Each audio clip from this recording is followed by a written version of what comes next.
Hello and welcome. I'm Leigh Ann Gerrans and you're watching W News, broadcasting live from the Al Arabiya headquarters. These are our top stories. US President-elect Donald Trump receives a no-penalty sentence in the hush money case in Manhattan, meaning he will not serve jail time or have to pay any fines. Police impose nighttime curfews in Los Angeles as they warn off looters as wildfires continue to blaze. And British Chancellor Rachel Reeves travels to China for trade talks in an attempt to rescue the UK economy.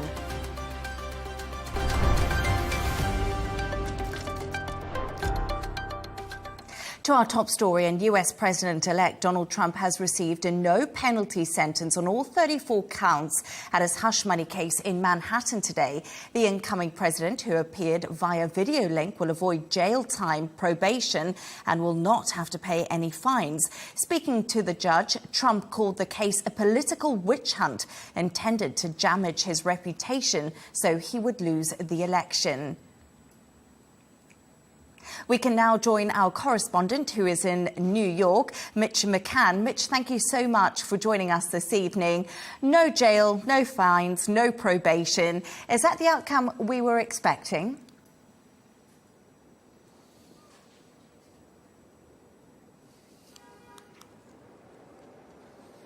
That's right. Good morning from New York. Essentially, it was the outcome we were expecting. Judge Juan Merchan in this case announced last Friday afternoon that he was going to sentence Donald Trump today after many delays in this case after his conviction last year. But he said critically to Donald Trump that I'm not going to impose a jail sentence or a probation or a fine or anything like that. It's going to be an unconditional discharge, and that is what Donald Trump received today. What does an unconditional discharge mean? Well, essentially, as it sounds, he has been discharged and there is no conditions attached to his sentence, meaning he is free to go, although he still has that conviction attached to his name. So in 10 days' time, when Donald Trump walks into the Oval Office after his inauguration, he will still be a convicted felon. It's important to note that he's appealing this case. He's hoping to have that overturned, but that could take many months before we have a decision on that. Donald Trump was not physically present in court today, but what did he have to say during the proceedings?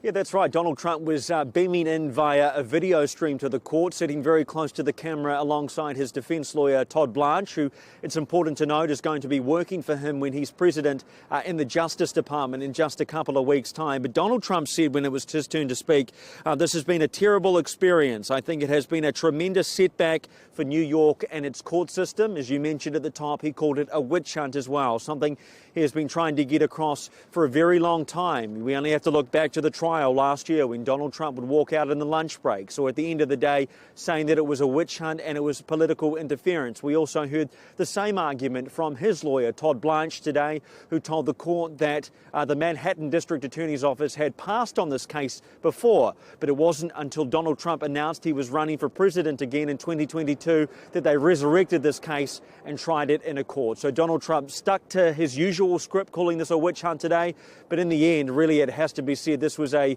positive scenario in terms of sentencing for Donald Trump, that he really has no jail, probation or fines. What's the reaction been like in New York, where you are? And have we heard from Stormy Daniels, whose revelation started this whole case?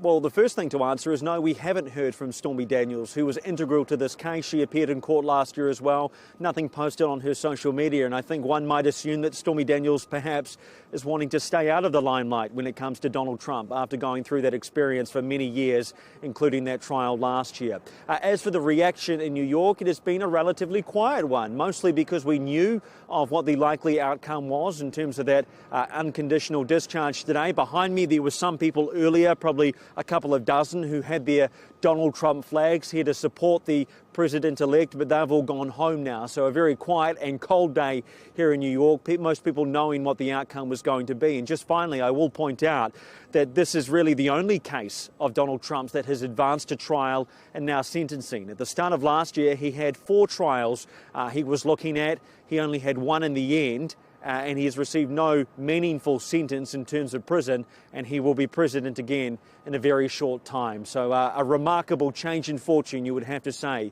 for Donald Trump. Mitch McCann in New York, thank you so much for joining us. Much appreciated.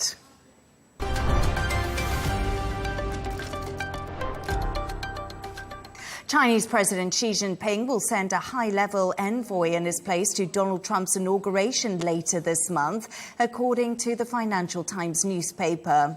Trump had extended the invitation to Xi last month in an unprecedented move designed to reduce friction between the countries at the start of the new U.S. administration. Laura Westbrook has this report. It was reported last month that shortly after winning the U.S. presidential election, Donald Trump extended this unusual invitation to Chinese President Xi Jinping to attend his inauguration on January the 20th. Some analysts saw it as an olive branch. Others called it political theater. And that's because no Chinese leader has ever attended a U.S. presidential inauguration. In fact, no foreign leaders have attended one in more than a century. It is common, though, for foreign dignitaries and diplomats to attend, and this is something that Beijing has also adopted. Typically, it is the Chinese ambassador in Washington. Now, according to the report by the Financial Times, Beijing told Trump's team that the high-level official would attend the inauguration instead of President Xi Jinping and would also hold talks with Trump's team. The official could be Han Zheng. He's a vice president who sometimes stands in for President Xi in ceremonial roles. Another option is Foreign Minister Wang Yi. The report also said that some Trump advisors wanted Zai Qi, a member of the Politburo's Standing Committee, who is seen as wielding more power in his capacity as Xi's right-hand man. Analysts say that sending a special envoy of stature may be Beijing's way of signaling its intent to start off on a more positive note with the new administration. And this is important because Trump campaigned on a promise to implement 60% tariffs for all goods imported from China. He also vowed to impose an additional 10% tariff on Chinese goods unless Beijing does more to stop the flow of illegal drugs, particularly fentanyl. Beijing is also gearing up for increased tensions with Washington, particularly as Trump has appointed several outspoken China critics to key positions. Among them is Senator Marco Rubio to serve as Secretary of State. Some reports indicate this could signal a more confrontational China policy in Trump's second term compared to his first. Laura Westbrook, thank you very much for that.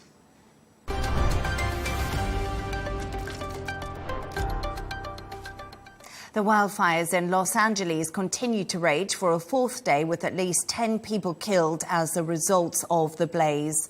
The LA Fire Department chief says the region is not out of danger yet, as firefighters continue to put out the flames, with strong winds continuing to blast across the area. Police have now imposed a nighttime curfew as they warn off looters. Here's what they've had to say in the last hour. A curfew order has been established for the Palisades and Eaton fire areas in all mandatory evacuation zones. That will be in effect. It was in effect last night, and it's going to be in effect tonight. We have well over 500 LA County deputies that are assisting continuous with evacuations, traffic control, security patrols, and other humanitarian efforts. They've been actively patrolling evacuated areas and are increasing their presence to deter any burglary or looting activity that may occur. Just to summarize on evacuations for all the fires that we're dealing with, evacuations orders stand at approximately 153,000 residents that are under evacuation orders, and approximately 57,830 structures at risk, and then evacuation warnings, approximately 166,800 residents under both warnings, those are just specifically for warnings. Let's go live to Los Angeles now and speak to our correspondent, Ira Spitzer. Ira, thank you so much for joining me this evening. 10 people are dead. Authorities believe this figure will rise. Give us the latest on the ground and explain why the windy weather has had an impact on the firefighters who are still tackling the blaze.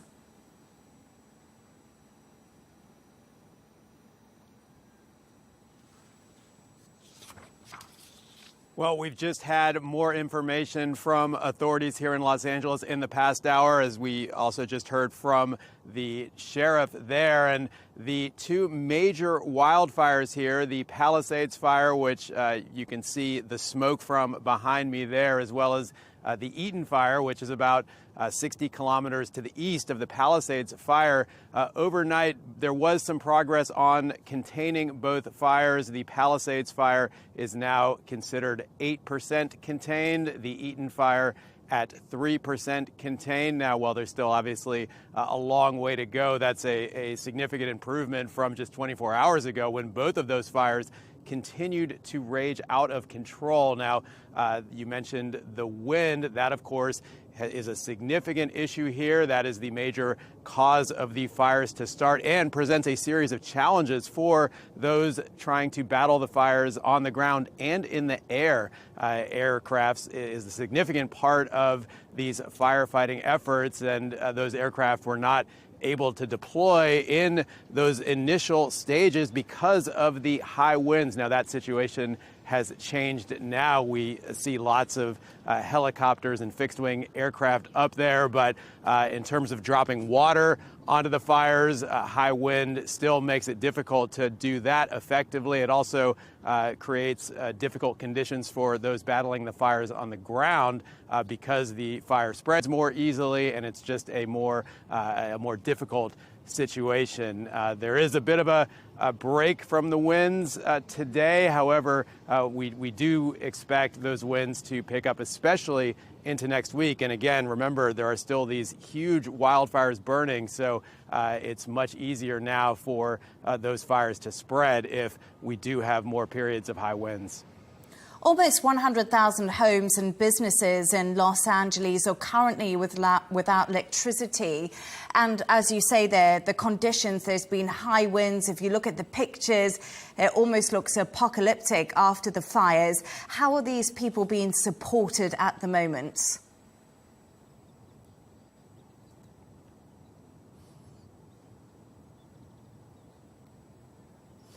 So residents of Los Angeles have numerous challenges, some as serious, of course, as having lost their homes or not knowing where their loved ones are. But then you have this secondary tier of people who may still be in their homes but have lost power. There are hundreds of thousands of power outages. Those are in some cases a result of wind damaging some electrical equipment, but many are also forced shutoffs by the electric company to prevent potentially more dangerous conditions to continue, because down power lines can pose a major problem. So we've heard reports that those people are really not getting any information or any special assistance from the electrical company or anyone else because of just the overall demand for services right now. So a lot of confusion about how long these power shutoffs may go on. Many people also have to boil their drinking water or go buy bottled water if they are in one of these areas that is subject to these evacuation warnings. So not a lot of information necessarily being distributed about what to do and when that power might come back. Just one quick question, if you can wrap it up for me in just 60 seconds. One of the fires has been investigated as possible arson. What more do we know about this?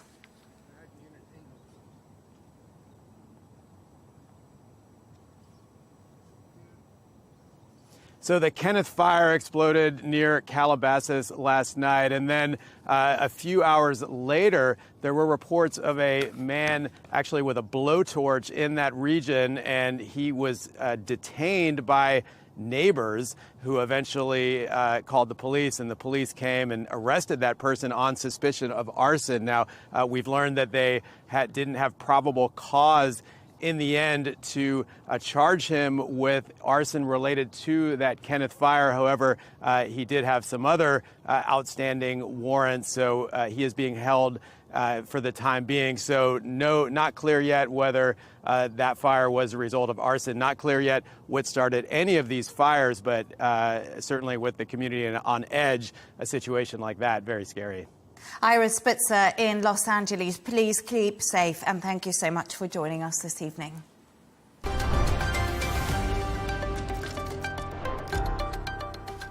Now let's take a look at some of the other stories making headlines today. Israeli airstrikes have hit Yemen, targeting a power station in Sana'a, according to Al Mashriya TV station run by the Houthis, who control northern Yemen.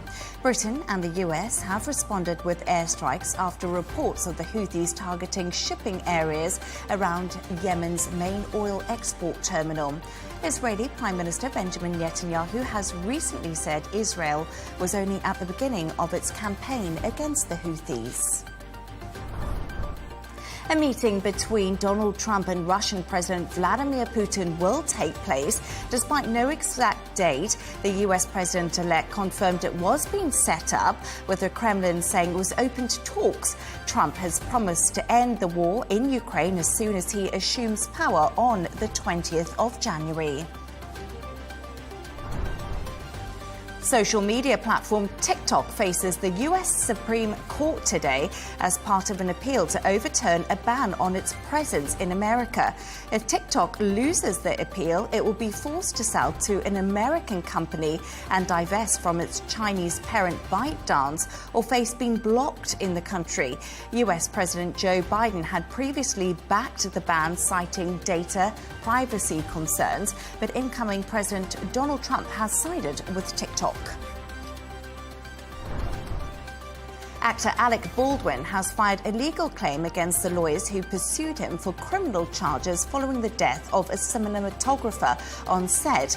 Baldwin, who was the lead and co-producer of Western film Rust, was accused of involuntary manslaughter after pointing a gun at Helena Hutchins.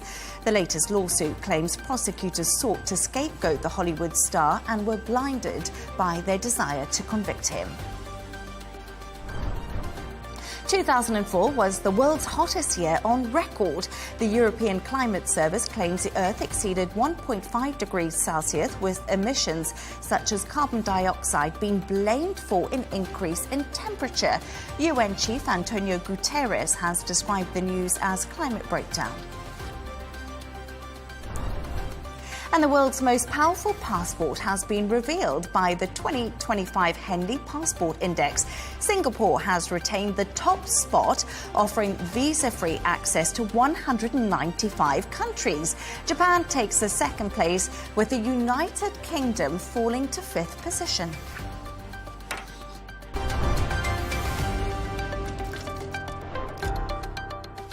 Now, the British Chancellor in charge of the country's Treasury, Rachel Reeves, is in China today alongside the Governor of the Bank of England and other senior financial figures as Britain attempts to form stronger economic ties to Beijing to increase growth.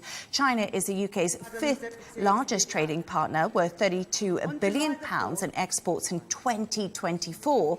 The trip comes as the pound fell to its lowest level in over a year, with UK borrowing costs hitting their highest for 16 years. Let's go live to London for the latest with our correspondent, Olly Barratt. Olly, thank you so much for joining me. Rachel Reeves has had a bit of a rough week, hasn't she? Bring us up to speed and explain why this trip to China is so integral to the UK economy.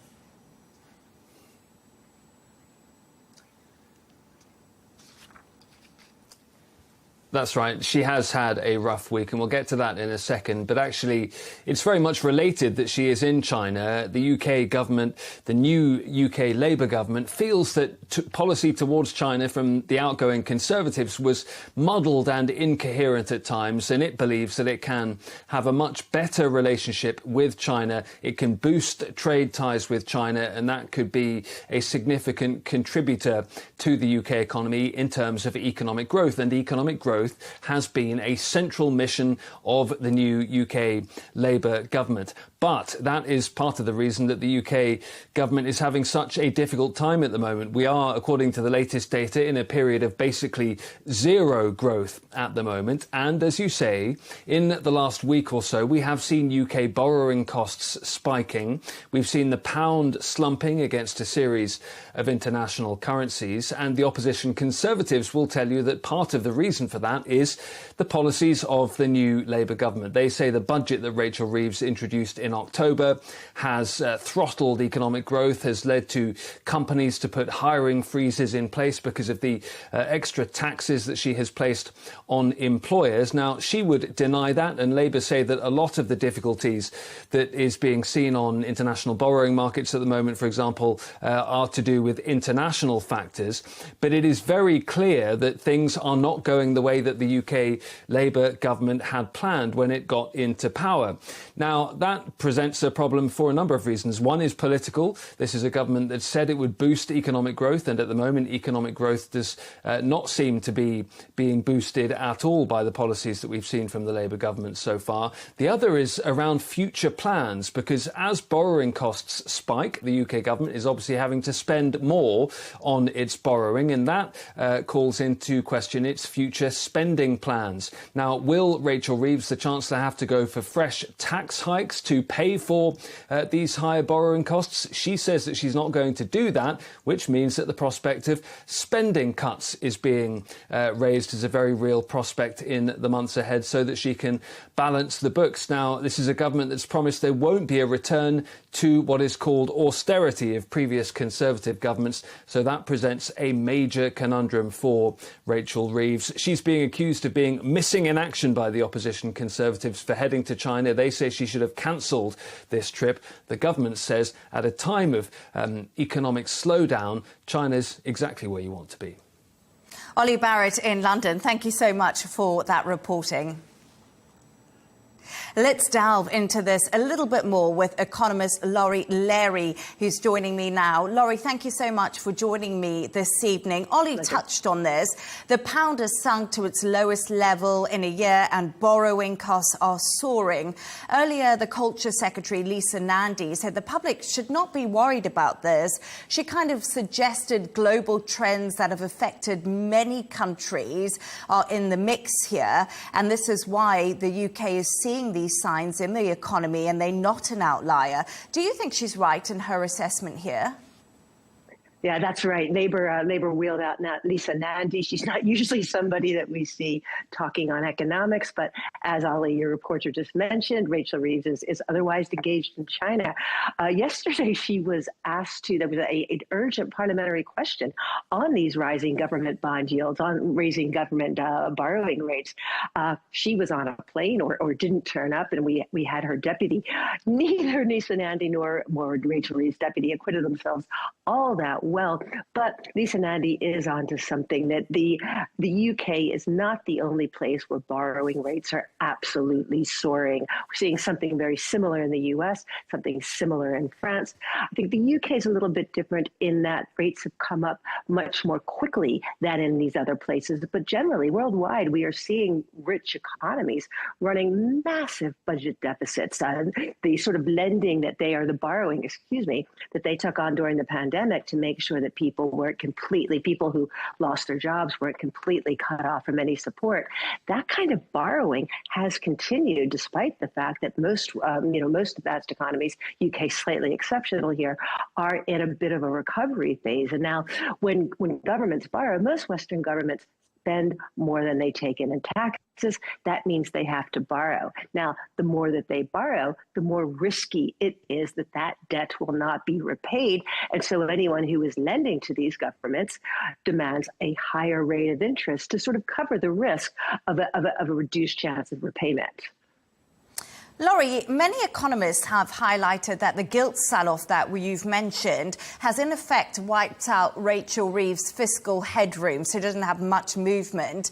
Is Labour budget the real reason behind a lot of this market turmoil we're seeing? Have people lost faith in investing in the UK? I think that things are probably less dramatic than some of the UK press would have you believe. And to a certain extent, you mentioned the gilt market. Gilts are the financial instrument by which the UK government borrows. So when they want to borrow, they package up that borrowing into a security called a gilt, and then they sell it to people. Who buys this stuff? Investors, pension funds. If you have a pension fund in the UK, you unknowingly are lending to the UK government. So that's what a gilt is. And again, higher borrowing, the higher those gilt yields go. Now, the UK is in a slightly difficult position because, again, gilt yields have run up a lot more quickly. And yes, that does wipe out some of Rachel Reeves' headroom.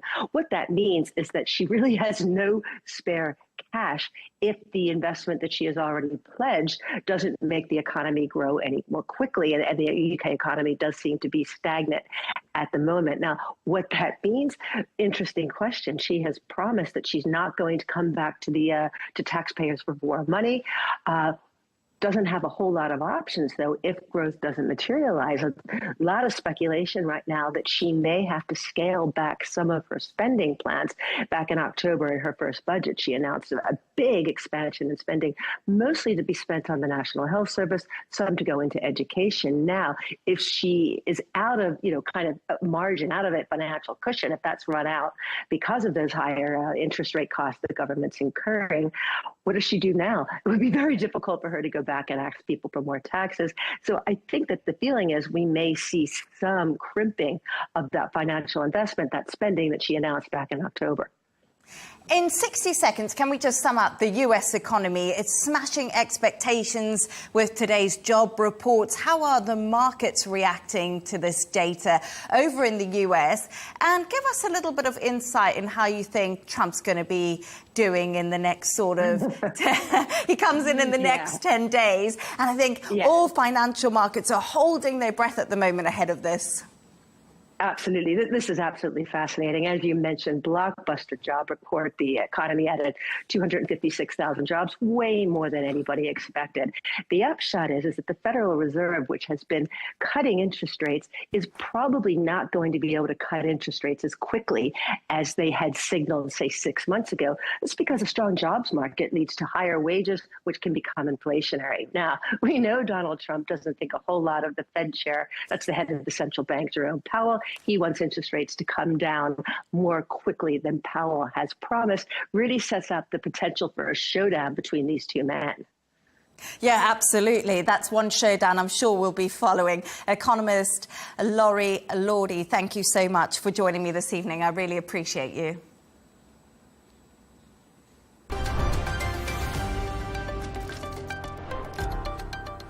Let's stay with the top business news now. Mercedes-Benz car sales fell in 2024 following a tough year for the auto industry. The German luxury car maker says waning demand in China due to the weakening economy impacted its demand. Despite disappointing sales, Mercedes stock did climb 4% after the results earlier.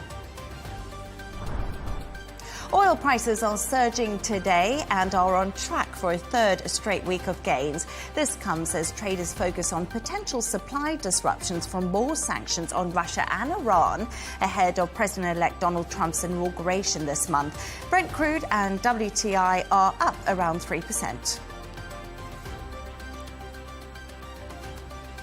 Turning to sports now, and David Moyes is in talks with Everton over a potential return to the club after the sacking of manager Sean Dyche. Well, a deal is not yet done, and Moyes is not the only candidate. Moyes is believed to be the front runner. Negotiations over a contract are set to continue today. And Britain's world lightweight champion says she is in boxing for a good time, not necessarily a long time. Ahead of her fight, Caroline Dubois says she wants to be unbeaten in 3 weight divisions and then retire by 30 years old. Tomorrow she'll mark her 24th birthday by marking a first defence of her WBC title against Canada's Jessica Camera in Sheffield.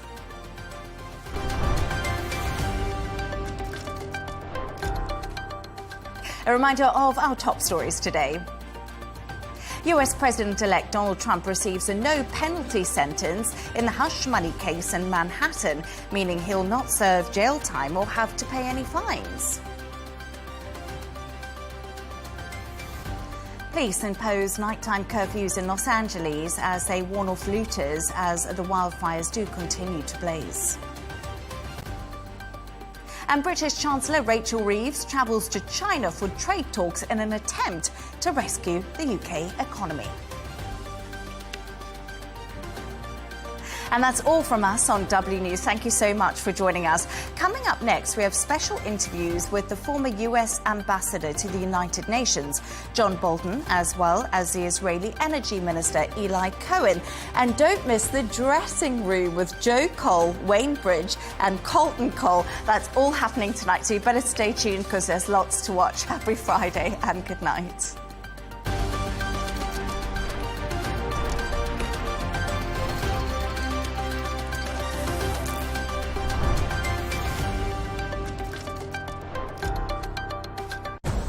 Arabiya News, we go beyond the headlines. From the latest breaking news to in-depth coverage of global events. We're not bought or sold. Nobody owns us. The loss of life, the destruction of property. The conflicts are such a terrible thing. Context and analysis to help you see the full picture. The world is in a very dangerous place. Join us on Arabiya News. It's very impressive. Where knowledge meets perspective.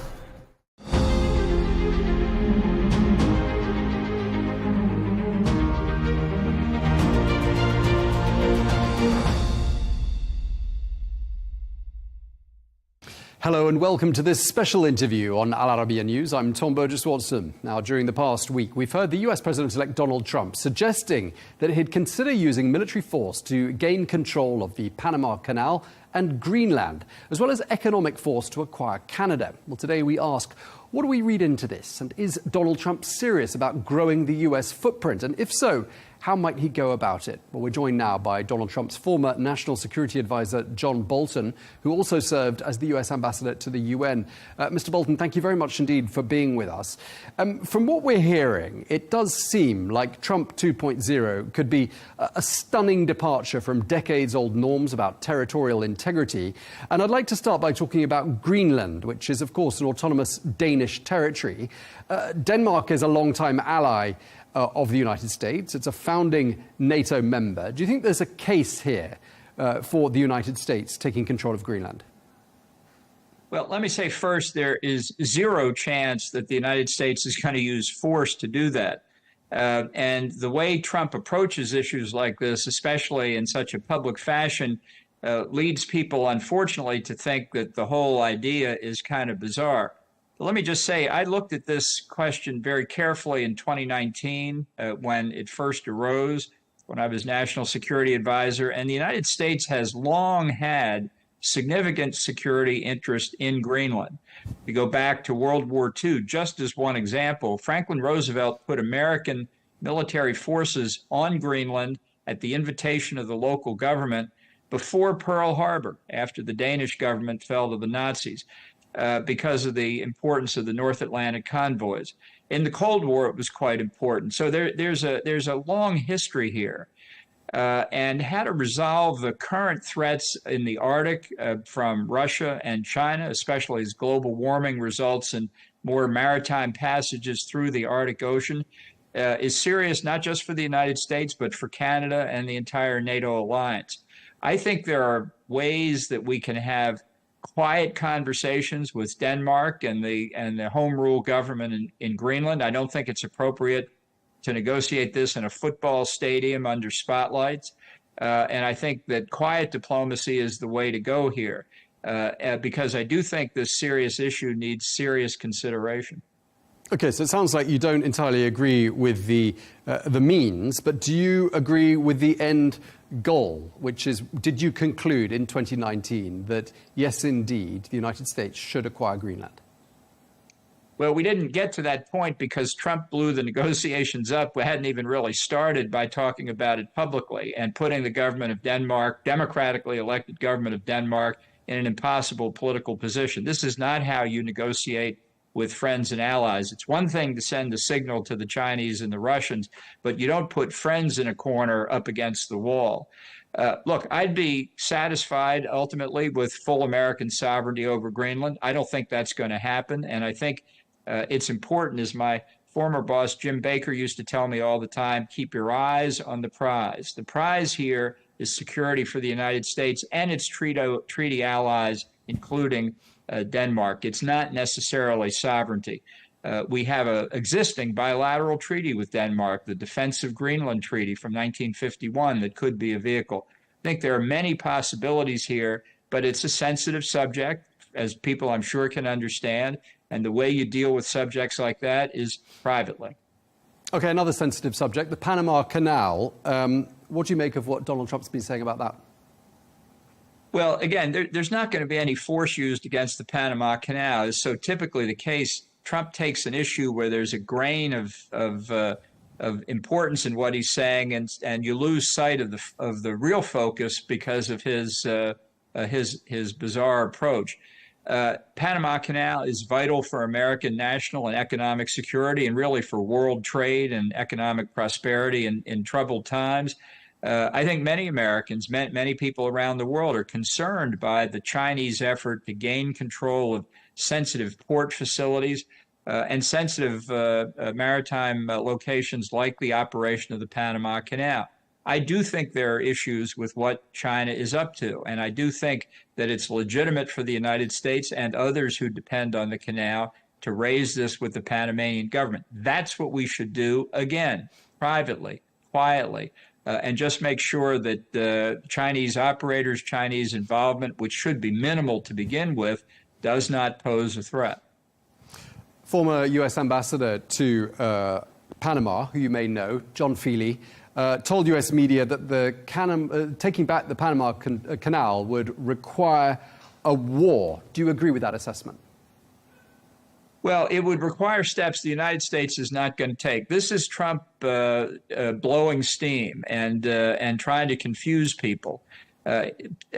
His supporters say this is good negotiation technique. I think it's bad negotiation technique. You don't put the government of Panama in this kind of trouble. Look, last week, the president of Panama said he wanted to work with the United States to cut off the flow of illegal immigration from South America, people walking through Panama to get to the Rio Grande border between the U.S. and Mexico. He said that America's natural border is the Darien Gap. And for Donald Trump, who thinks illegal immigration is one of his biggest priorities, this is a statement, really remarkable statement by the president of Panama that showed a willingness to work with us to address the problem of illegal immigration. I hope Trump hasn't blown that up as well. It's one thing to be the center of attention, which Donald Trump always likes to be. It's something else to accomplish your objectives, and you shouldn't let your self-esteem get in the way of getting those objectives. Again, keep your eyes on the prize. Let's work with Panama on this Chinese operator question. I think we can resolve it. No doubt Beijing and Moscow taking a very keen interest in everything that's being said by the president-elect. We've heard the Kremlin saying that President Putin is open to talks with Donald Trump. Do you think those talks will be productive? And is that something you'd advise him to do? Were you still his national security advisor? Well, I'd be very worried because I think the talks are likely to focus on Ukraine, and I'm concerned about what the Trump administration policy toward Ukraine will be. I have to say, Trump's remarks on Greenland and Panama, saying he wouldn't rule out the use of force to achieve America's objectives, play into the hands of the likes of Vladimir Putin and Xi Jinping. Xi Jinping could say, well, you know, Taiwan is important for our national security, and I don't rule out the use of force there either. It's another demonstration Trump doesn't think of the broader consequences of what he says. in this case, very harmful to the interest of America and some of its best allies.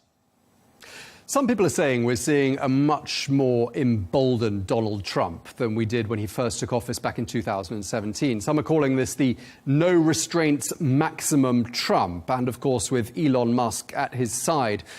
What does all of this tell us about how the next 4 years could unfold, Mr. Bolton?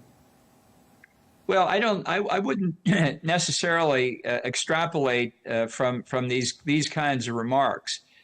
Trump is famous for talking and then not following through. He's going to have a lot on his plate, starting on Inauguration Day when he tries a massive campaign to expel illegal immigrants from the country. We'll see how that goes. I think it's a lot less clear what's going to happen than some people are projecting, but I do think the second term is likely to be a roller coaster ride domestically and internationally, much like the first Trump term. He does not have a philosophy. He does not do grand strategy on national security. He doesn't do policy as we normally understand that term. His decisions are transactional, anecdotal, ad hoc, and that leads to continued uncertainty. It's bad for America's friends. The only hope I have is it's even worse for our enemies. Yeah, I mean, when we talk about this new, some are calling it a new sort of imperialist agenda there by Donald Trump, threatening to seize the Panama Canal and Greenland, perhaps by force, perhaps not, as we've been saying, threatening to use economic coercion to pressure Canada to become the 51st state of the United States. I mean, is there a coherent foreign policy plan here, a master plan, or do you get the impression that Donald Trump and Elon Musk are shooting from the hip? There is no master plan. That's beyond Trump's capability. This is one thing after another. I think the motivating factor in the case of Canada is that Trump does not like Justin Trudeau, the prime minister, the outgoing prime minister. And in Trump's mind, and he said this publicly, he thinks that if he has good relations with the head of a foreign government, then the United States has good relations with that country. And vice versa. If relations are bad at a personal level, so are state-to-state relations. That's a gross oversimplification, but that's how Trump sees it. I'm not sure Trump can pronounce the word imperialist. That's not what's motivating his thinking. It's about publicity and comments that are being made to him by people who really don't have much of an understanding of the wider world. Okay, well, thank you very much. We're out of time. Appreciate that. John Bolton, a former National Security Advisor and a former U.S. Ambassador to the United Nations. Thank you for your time. Thanks for having me.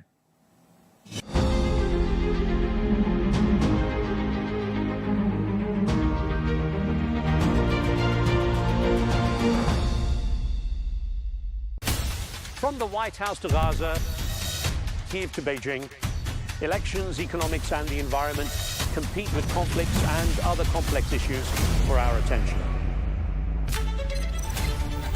In an age of fake news, deep fake and artificial intelligence, they've got to have a vote and a say.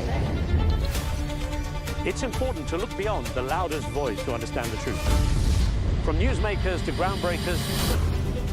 My campaign is going very well. Presidents, prime ministers, princes and peacemakers, and cultural tastemakers.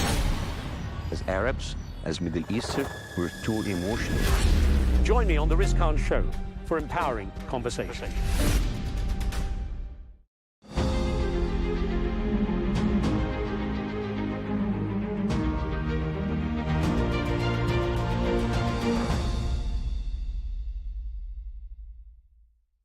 Mr. Eli Cohen, Minister of Energy in Israel, can you tell us what happened in Doha, in the talks of the hostages, the Israeli hostages in Gaza? Is there any development in these talks in Doha? There is progress in the negotiations, but there are details that have not yet been agreed upon. Hamas understands that Israel is determined to recover all 100 hostages. The negotiations are being conducted under fire. Hamas is receiving blows and understands that there is no one to save it. Not Hezbollah, not Nasrallah, who is in hell, not Iran, nor anyone else. Additionally, in exactly 2 weeks, President Trump is expected to take office, which will mean increased international support for Israel. I am sending a message to Hamas. Anyone who harms the hostages will be held accountable.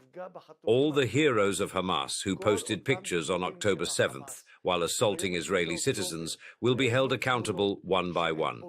We have everything documented. The same applies to anyone who harms the hostages. They will be held accountable.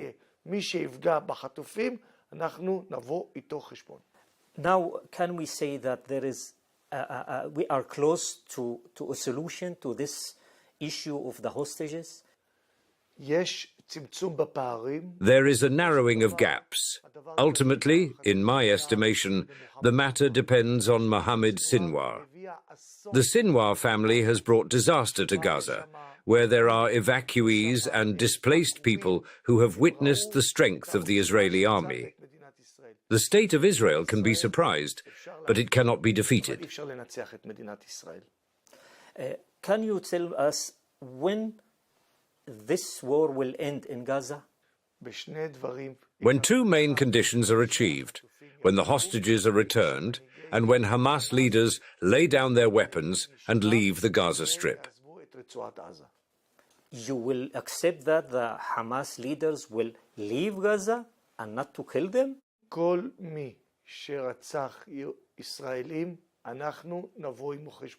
Anyone who killed Israelis will be held accountable. If they want Gaza to take a new direction, they must understand two things. The hostages must be returned, and Hamas must not control Gaza the day after. But we see that Hamas can launch missiles, rockets to Israel till now. After 1 year and 2-3 months, they are still attacked Israel. How this war can be, how can you win in this war? The outcome of the war is clear. The state of Israel is superior. All the senior Hamas leaders have been assassinated. The division commanders, Al-Daif and Sinwar, have been eliminated. Hamas infrastructure, including its terrorist infrastructure, has been destroyed. They have seen Israel's strength and know that Israel can enter anywhere in Gaza and any time. They can no longer fire hundreds or thousands of rockets toward Israel. The October 7th attack was suicide for Hamas.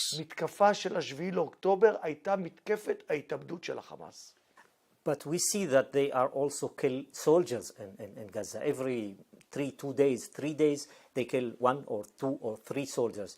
Are you accept that? You will stay there and accept that your soldiers will be killed by the Hamas people? We have brave and heroic soldiers and commanders. While our leaders and soldiers are on the front lines, Hamas leaders are hiding like rats. Mohammed Sinwar and others are too afraid to show their faces. We are there. For us, women and children are in the rear while we fight. For them, they use women and children as shields for terrorists and attackers. How much time you will stay in Gaza after after the hostages will be hostages issue will be solved? Did Israel plan to stay in Gaza more time than you are there? The state of Israel can act in Gaza against any attempt to revive terrorism and against any attempt to produce weapons. Even if it's after the day after? We will not allow a reorganization of terrorism. Ultimately, the Muslim Brotherhood axis threatens not only Israel, but also other countries in the region. We have brought the Shia axis, led by Iran, to its weakest point since 1979. Hamas has been harmed, Hezbollah has been harmed, and Nasrallah is no longer with us. As a result of Israel's actions, the Assad regime has collapsed. We are working against Iran. The Shia axis is hence at its lowest point. We are proving one thing: whoever raises their hand against Israel will have it cut off. Will you accept the Palestinian Authority walking in Gaza the day after? The Palestinian Authority continues to encourage incitement in its educational curricula. If you read the textbooks of the Authority, you will see that they glorify murderers. This is not a way to reach agreements with us. Even President Biden has said that the Authority needs serious reforms, and this issue will become even more prominent during Trump's term. If they will make changes in the Palestinian Authority, are they will go and work in Gaza the day after? You accept that as Israel? I believe we will first need to see a transitional period with the presence of international forces such as the United States, Europe, and moderate Muslim countries. We want to live in peace and happiness with our neighbors in Egypt, Jordan, and the Gulf countries. We also have common interests against extremist Islamist jihadist elements and Iran's agendas. Iran is like cancer. Every country it has intervened in has been harmed. It has destroyed Lebanon, Syria, and Yemen, and it is affecting Iraq as well. Other countries want Iran distant from it because, wherever it is present, it works against their interests. In Jordan, the dream now is to rid themselves of Iranian interferences because they have seen what happened in Lebanon, where the economy was destroyed and people's lives were harmed. You mentioned Iran. Will Israel attack Iran, the nuclear program? Israel pledges that Iran will not possess nuclear weapons. I believe that an international coalition led by the United States must act against Iran, and if they do not, Israel will. Ultimately, Iran is a country that denies human rights to its people. You already attacked in Iran. You can repeat that? We have proven that we can reach any location in the Middle East, even over 2,000 kilometers away from Israel, with accurate intelligence and significant capabilities. Preventing Iran from acquiring nuclear weapons is not only in Israel's interest, but also in the interest of the world and the entire region. I am fully aware of what the Islamic countries surrounding Iran think. I am in contact with my colleagues, the foreign ministers. They are wary of Iran. You mean Bahrain and UAE? I won't mention specific names, but all Islamic countries surrounding Iran want Israel to win its war against the Muslim Brotherhood and in its confrontation with Iran. This is what all countries want. Israel is the only country capable of acting and fighting. This is an international and regional interest. Our vision for the future includes the resumption of peace agreements, such as the Abraham Accords with the UAE, Bahrain, and Morocco. We see tourism flourishing between these countries, trade agreements being signed, cooperation increasing, and regional stability strengthening. We think that the relationship is ongoing and continuous. I believe that Trump's era will be a time of clarity in addressing Iran.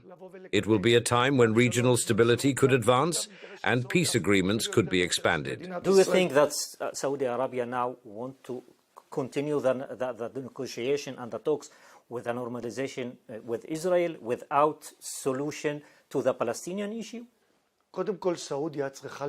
First, Saudi Arabia must focus on its citizens. The threat to Saudi Arabia does not come from Israel. Israel could be a partner to Saudi Arabia. The threat facing Saudi Arabia comes from Iran. Therefore, an international coalition led by the United States and moderate nations would primarily benefit Saudi Arabia in addressing these threats. We have the potential to achieve peace with the entire Sunni Muslim world, including Saudi Arabia. Can Israel make peace with Saudi Arabia without any development in the Palestinian issue? I say, if we consider Saudi Arabia's perspective, its primary interest is stability in the Middle East. Wherever Israel is not present, jihadists and Iran's influence take hold. For example, Israel withdrew from Gaza. And what happened? The Hamas government, a terrorist state, took control. Iranian influence took hold. The residents of Gaza did not get democracy, human rights, or a better standard of living. Their quality of life significantly declined. Yes, but I ask you about Saudi Arabia, not about Gaza, not about any place. What happened in Syria now when those organizations, the Muslims, jihadist organizations now, control Syria?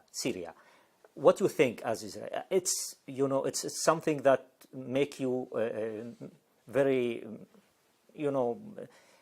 Can this influence in Israel? We are monitoring what is happening in Syria. First of all, we want to defend our towns.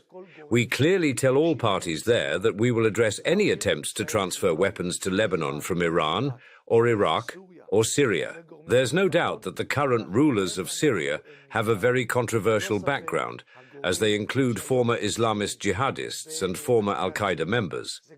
It remains to be seen whether they will attempt to go back to their old ways. The world will be evaluating them, and Israel will also do so. I advise them not to test Israel or defy it. We are a country that wants good neighborliness. Anyone who seeks to harm or threaten Israel will end up like Sinwar and Nasrallah. Will Israel withdraw from the places that you occupied from the Syrian land? We are present there to ensure the safety of our residents, and we want to see where Syria is heading. When we see that its direction respects the ceasefire agreements of 1974, and when we ensure the security of our northern residents, then and only then we will move forward. There is talks that Israel support the Kurds and the Druze in Syria. It's true? Are you supporting those people? First of all, we have good relations with the Druze around the world, and of course in Israel. The Druze in Israel are our brothers and allies, and we have a very good relationship with them in Israel. Israel also has a historically good and a close relationship with the Kurds. Are you planning to make with them something in Syria, autonomy or something like that, or you are waiting for their decisions? We believe in preserving all communities and ensuring that no harm comes to the Kurds and Druze. They should not be harmed, and we have a close relationship with these groups. It is essential to protect minorities, and this is an expectation from anyone involved in Syria. And what about Lebanon? What will be with this ceasefire? Will end in 2 or 3 weeks. And after that, is Israel will stay there, or will Israel go to the border? Israel insists on the implementation of the agreement and expects the Lebanese government and other parties involved to respect it. They must ensure that Hezbollah withdraws behind the Litani River and that Hezbollah does not infiltrate the Lebanese army. Israel has fulfilled its mission, and the Lebanese people now have an opportunity to regain their country. So far, Hezbollah has done nothing good for Lebanon. It has only acted in favor of Iran. Hezbollah does not take orders from Beirut. It takes orders directly from Tehran. Lebanon used to be the Paris of the Middle East in the 1980s, and we wanted to return to that. We have no quarrel with Lebanon or any problems over these issues. This is their opportunity to cut off the axis with Iran and make Lebanon a country for the Lebanese. That is the goal. And in the future, we can live as good neighbors with them. After 60 days of this ceasefire agreement, Israel will go out from Lebanon to the border? There is an agreement, and there are conditions within the agreement that must be implemented. Among them is ensuring that Hezbollah does not infiltrate the Lebanese army and that there are no attempts by Hezbollah to maintain combat equipment in areas near Israel while ensuring Hezbollah's withdrawal behind the Litani River. They must respect the agreement. If they do, we will see how things go from there. Mr. Cohen, are you worried from that your photo is a target of the Houthi? I don't appear to you to be worried. I feel very secure in Israel. We do not only have the best offensive capabilities in the world, but also some of the best defensive capabilities globally. The one who should be worried is Abdul Malik al-Houthi. If he continues down this path, he will end up exactly like Nasrallah and Sinwar. Can Israel do it? Israel has proven it can reach anyone, anywhere. We have reached places far more complex than Yemen. But the Houthi they are working with Iran, for Iran. Why didn't you go to Iran instead going all the time to the Houthi and make strikes there and attack them once a week or 2 weeks? As long as we do not deal with the head of the snake, which is Iran, there will be no stability in the Middle East. It is important to note that we have no conflict with the Iranian people. Israel had good relations with Iran until 1979. I believe that one day there will be relations between Israel and the people of Iran. We have no conflict with them. Our conflict is with the Iranian leadership, the extremist Islamist leadership that harms people, infringes on human rights, destabilizes the Middle East, and works against Israel. Iran must understand that it must abandon its nuclear weapons plans and stop funding terrorist organizations. Iran must focus on Iran. We see that the Iranian people have no future, no prospects, and low living standards. The per capita income in Israel is 10 times that of Iran. Those who focus on their own country and relations with the West achieve a better standard of living. Learn from Israel.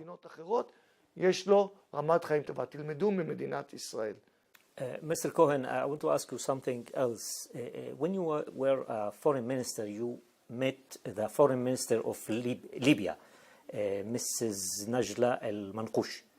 Can you tell us about this meeting, why and how, and what you discussed with her? The meeting's purpose was to improve Libya's relations with the West. That was the goal of the meeting. We have no conflict with Libya. There are many Jews in Israel who are from Libya, and they would be happy to visit their country. Therefore, we have no conflict with Libya. It is in Libya's interest to open up to the West. Otherwise, it will continue drowning in its internal crises. Mr. Cohen, thank you very much.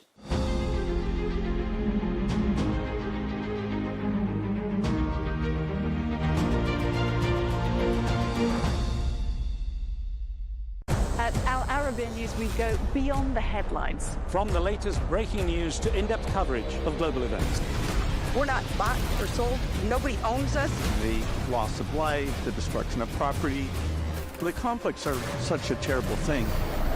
Context and analysis to help you see the full picture. The world is in a very dangerous place.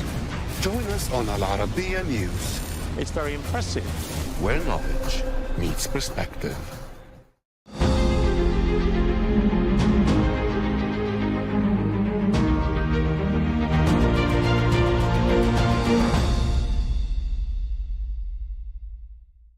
Just days after America's chaotic and deadly withdrawal from Afghanistan, a daring film crew embedded themselves with the Taliban, capturing a story the world has never seen before. Over the course of the year, they documented the shocking realities of a group totally unprepared for power, but wielding billions of dollars in abandoned U.S. military hardware.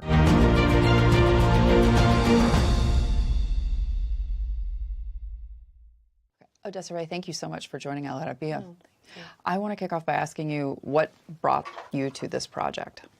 In those first days after the U.S. pullout, they were quite euphoric and sort of willing to give access, willing to give interviews. They sort of were presenting themselves as this Taliban 2.0, you know, different from the previous Taliban, and within that package, willing to sort of do interviews.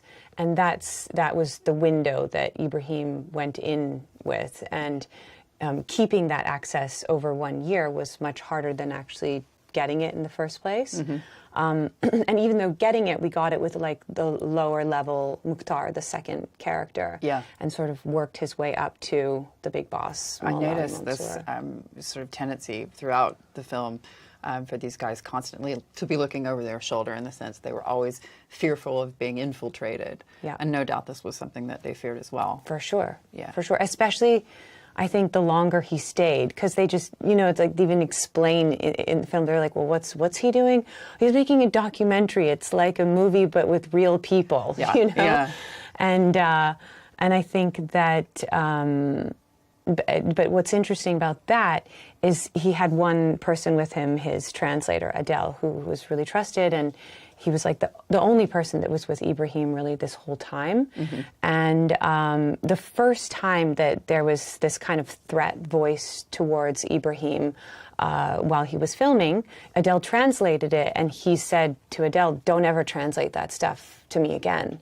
And he didn't. He really listened to that. And when we got into the edit and we started translating all the material, Ibrahim himself was surprised in these moments. Like, he'd send me screenshots from the translation team, just like, oh my God, look at this. Yeah. You know, and that was sort of when that whole side of it started to become more apparent. And more real to him, no doubt. Yeah. But keeping it for later, yeah, he was probably able to focus more. Yeah. And keep going back, because he took breaks. He would go for like a certain period, 6 to 8 weeks or something, until you could feel like they were just tired of him, you know? Yeah. And then he would leave, and he would sort of wait until, you know, give them a moment, and then start approaching again, like, can I come back? I really need to film this, da, da, da. And he would go back again. And each time going back, I think he was just quite nervous about everything. Taking a bigger risk. Taking a bigger risk, yeah. So to do what's been done in Hollywoodgate, to take those risks as a filmmaker, that's something that is difficult for other people to get their head around. Why in the world would you risk your life to go be with people that, as you say, the world has a very, very negative perception of? Why was this important? And frankly, does he fear for his life? Well, I think Ibrahim, deep down inside, does have some kind of fear for the risk that he's taken and the position that it puts him in now, also being a spokesperson for this film. Yeah. But he would never admit it, because he felt and feels so deeply for the pain that the Afghan people are going through. Yeah. And you see multiple times in the film where they're questioning why he's there. You know, there's one statement about if he doesn't do what he says he's going to do and keep his word in terms of representing us, we'll kill him. Yeah.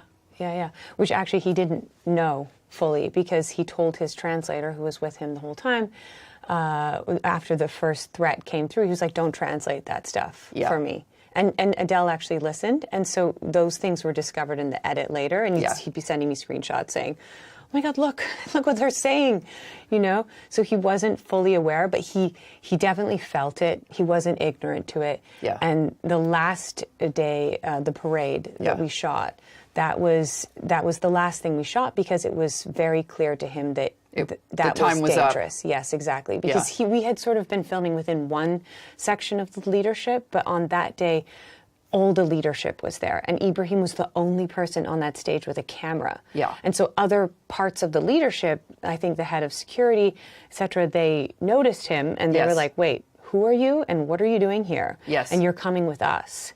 And he actually ran away from that after the parade, went straight to Kabul airport and caught the first plane out, and that was the last time that he was there. Yeah. And the burner phones that we had with the subjects, he deleted them and, you know, stopped those accounts after a few weeks of leaving.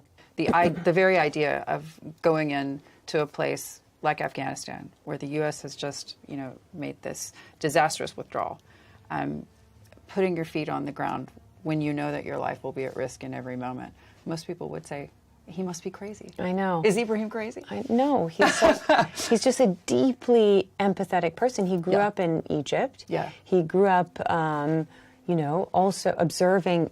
He also was a journalist before at Al Jazeera. Yes. And when he was a journalist, he worked in a TV show where they interviewed prominent leaders in the Middle East, etc. And he observed, you know, groups like the Taliban throughout his years growing up in journalism, and how people sort of revered them. And he always questioned this sort of praise of these kind of groups. And he knew that when they were coming back into power, that it meant devastation for the Afghan people. And I think he just felt deeply compelled to not allow that to be forgotten. And to tell that story. Yes, exactly, and tell that story. And he, honestly, he just, he really didn't think of the danger. The danger, and also the psychological toll that it takes on you, because we had to get him therapy, like in between. Yes. And this was really helpful, because it's very difficult to sort of be within an ideology all day long that you don't agree with and not be able to say anything. To lose your voice. Exactly. Yeah.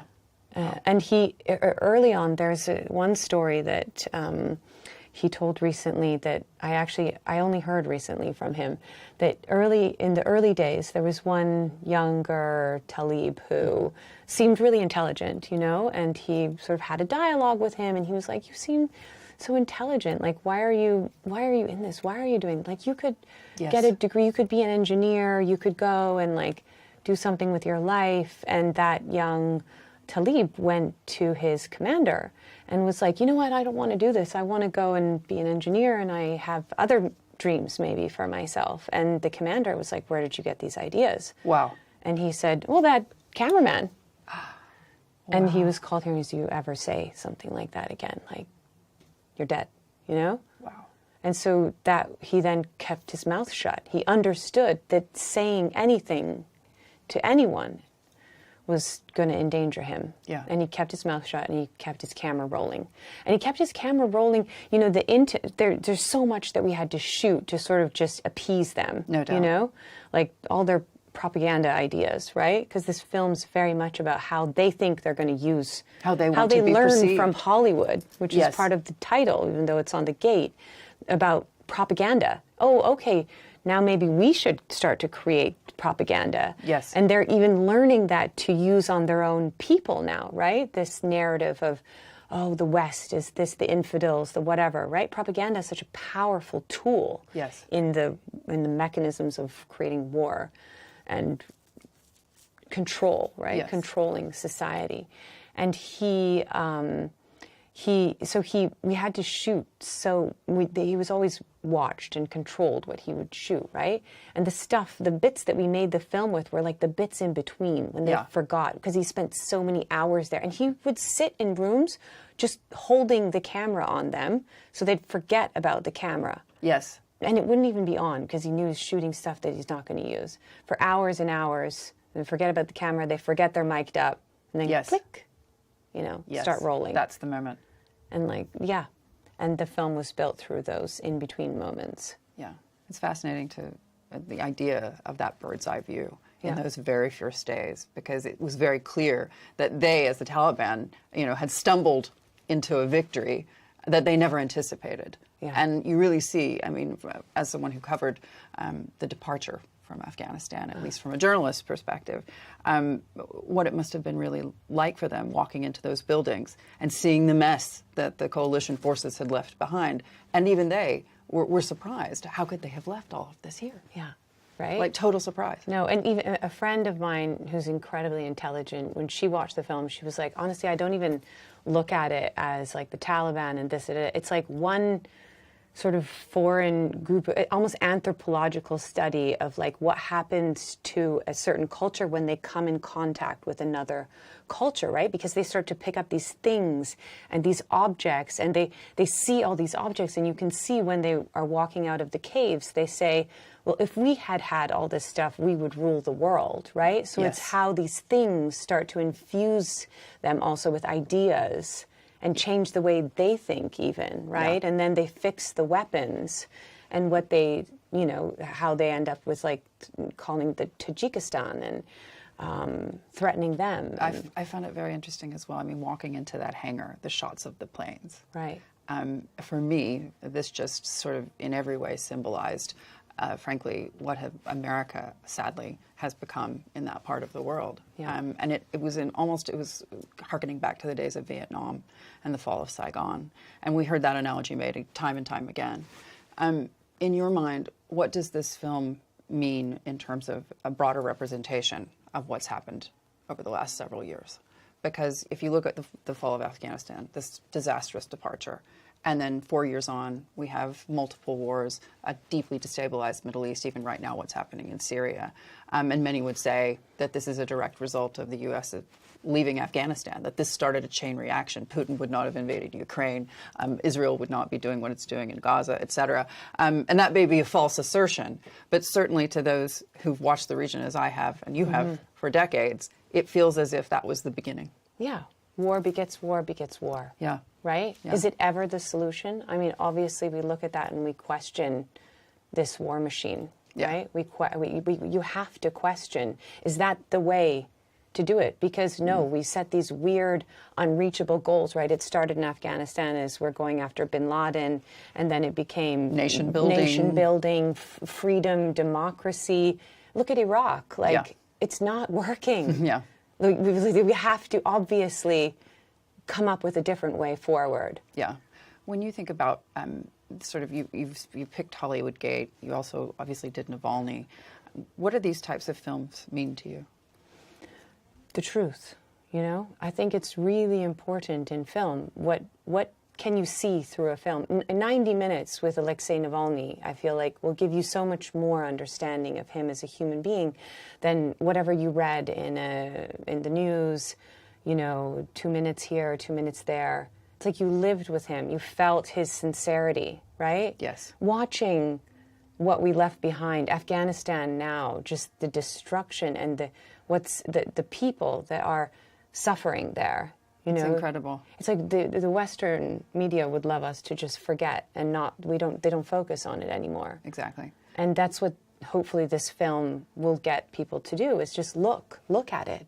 We don't just move on from Iraq. We don't just move on from Afghanistan. Afghanistan's still there. Iraq is still there. It has Syria. Yeah. These are the messes we've left behind. Exactly. I've challenged several world leaders, most recently the First Lady of Pakistan, about Afghans women and the situation in which they find themselves, consistently rolling back every freedom.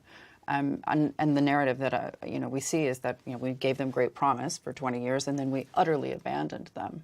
I mean, it's horrific. Women right now, the laws that were passed recently, they cannot speak outside of their own home. They can't go to a park with their child. Yeah. They can't go grocery shop. They have to be, supervised by a man. And still at the grocery store, I was speaking to an Afghan refugee recently whose wife is still in Kabul. I was like, so if she needs to go to the grocery store, how does that work? He says, my brother or my uncle or someone comes over and takes her to the store. But still, even at the store, she can't speak. So she wants tomatoes. It's like, like trying to gesture. Can you imagine a woman, even in a grocery store, which is, I mean.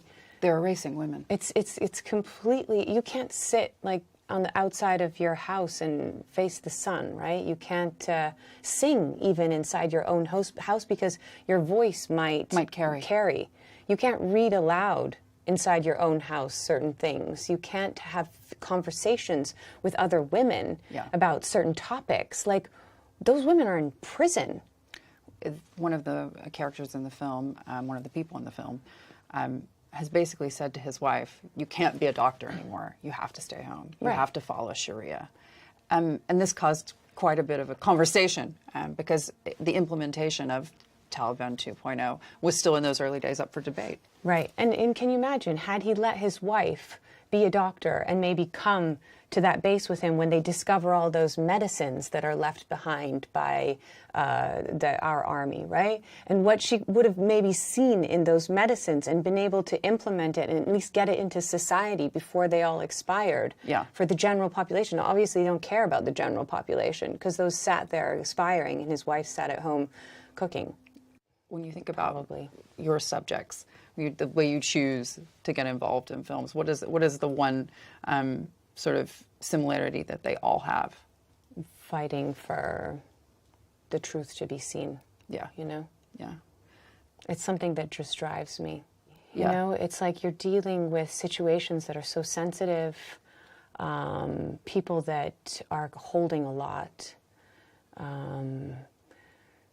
politically sensitive, emotionally, and when you are a documentarian, you have to sort of embed in those situations. You become very close to the subjects, right? I lived in the Black Forest with Alexei Navalny and Yulia, etc., for months, and was there the last day that we put him on the plane back to Russia, and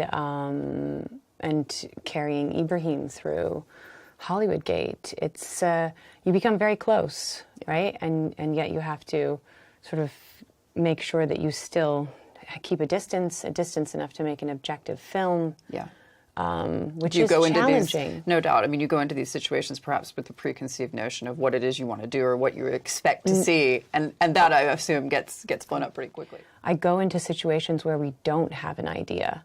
And those are the situations that excite me, that just like, let's follow it. You know, like when we went in to meet Alexei Navalny, we didn't know they were going to make this phone call to Kudratsev. We didn't know he was going to go back. We just knew he'd been poisoned, and he was sitting, and he had just come out of a coma, and what was happening to this interesting figure, you know? So I feel like I'm sort of drawn to the person, because I know the person is going to walk an interesting path. Yes. And let's see where that path goes. So even the film I shot in Ukraine during the war, I was covering negotiations between Russia, Ukraine at first, but then those fell apart very quickly, and it became negotiations for weapons, negotiations with foreign nations, diplomacy. So I was very close to Kuleba while he was foreign minister.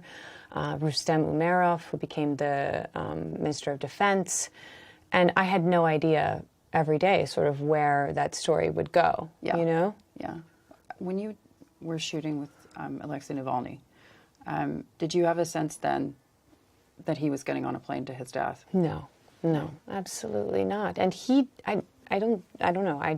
He's such an optimistic person that he knew he was heading into potentially a grave challenge.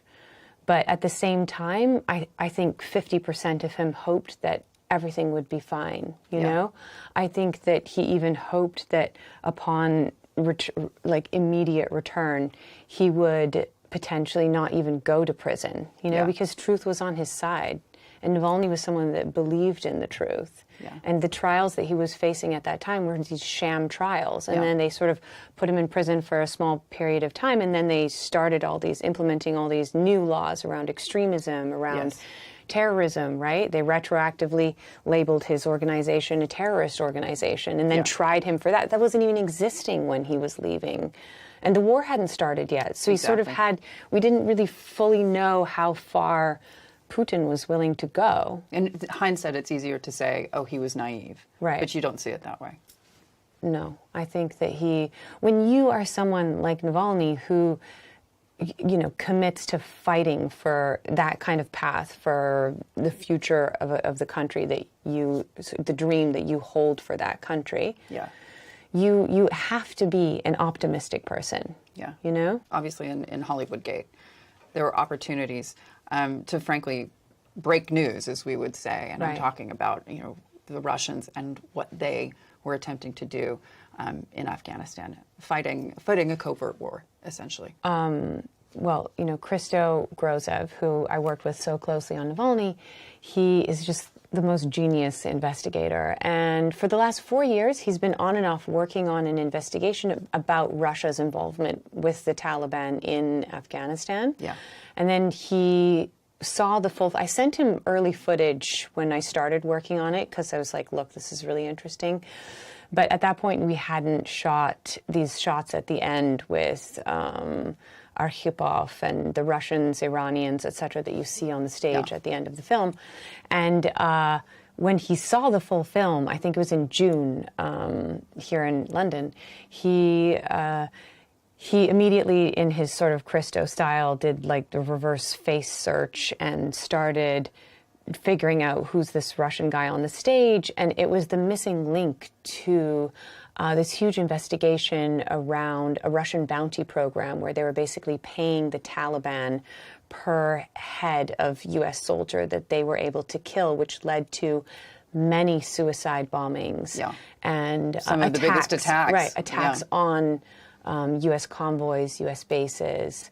And this was, at the time, covered up because the negotiations with the White House, with the Taliban were going on.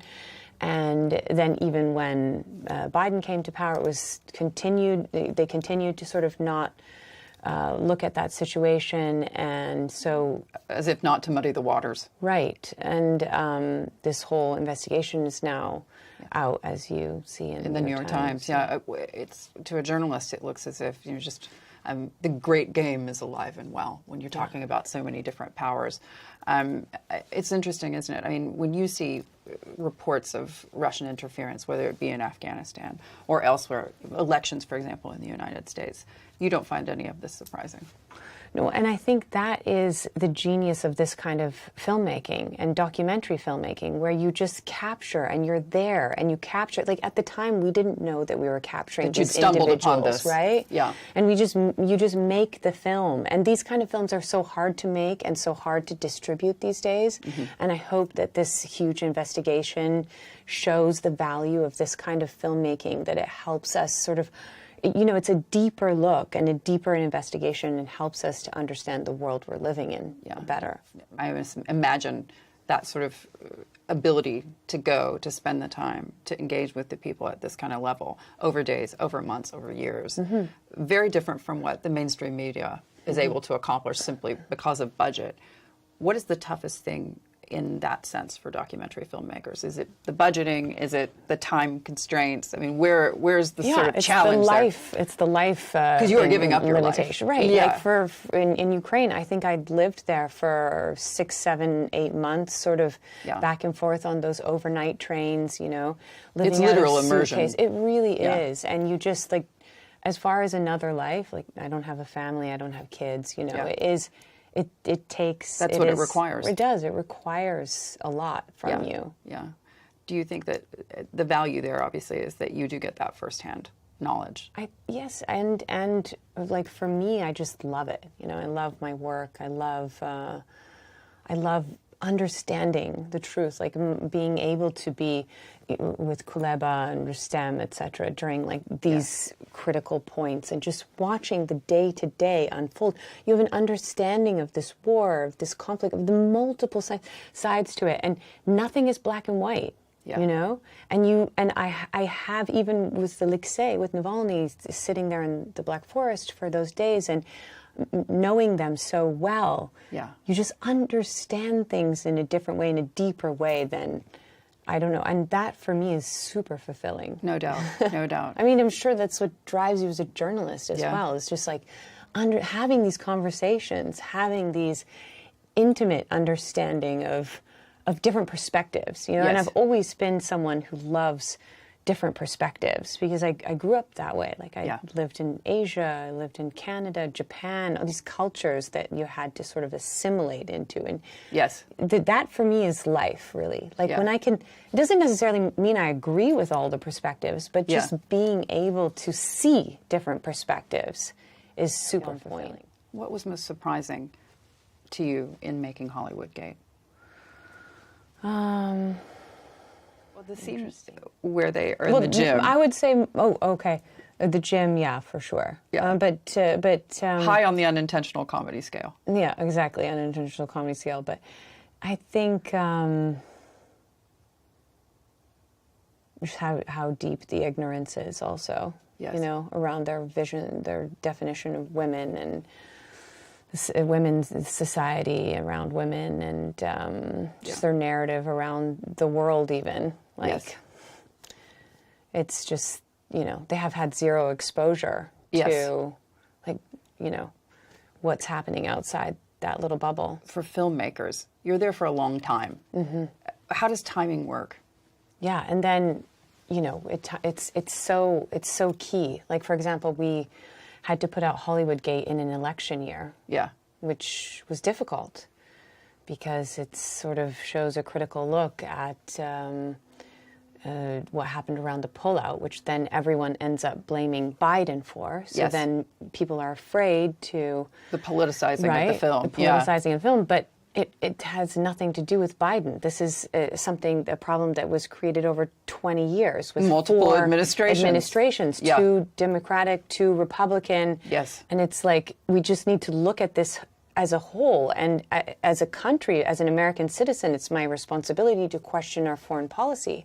And yet, like, you know, people are so afraid that it would be, you know, looked at as troublesome for Biden, and that's just the wrong lens to look at it through. Do you think that it was very difficult?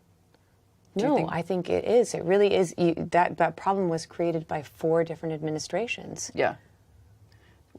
They all equally hold the burden, and they, should have communicated and come together to create a different solution there. Not each new administration coming in and creating their own goals, right? Yeah. What do you want audiences to walk away with from Hollywoodgate? Well, I think Hollywoodgate walks this fine line of, you see the Taliban that are, in the Western media, we've spent 20 years pushing one narrative of them, which is just problematic, and these killers that are just living in caves and they're just killing and killing, killing. And then you see in the Taliban in Hollywoodgate that they also eat, they also sleep, they also are funny. They're human. Kind of weird.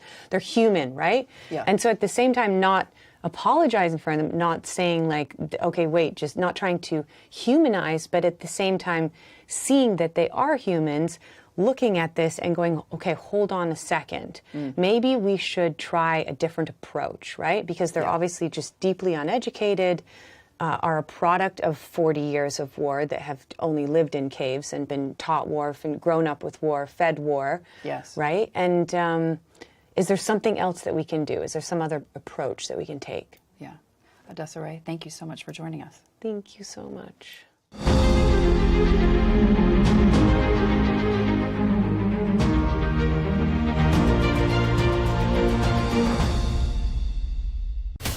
From the White House to Gaza, Kiev to Beijing, elections, economics and the environment compete with conflicts and other complex issues for our attention.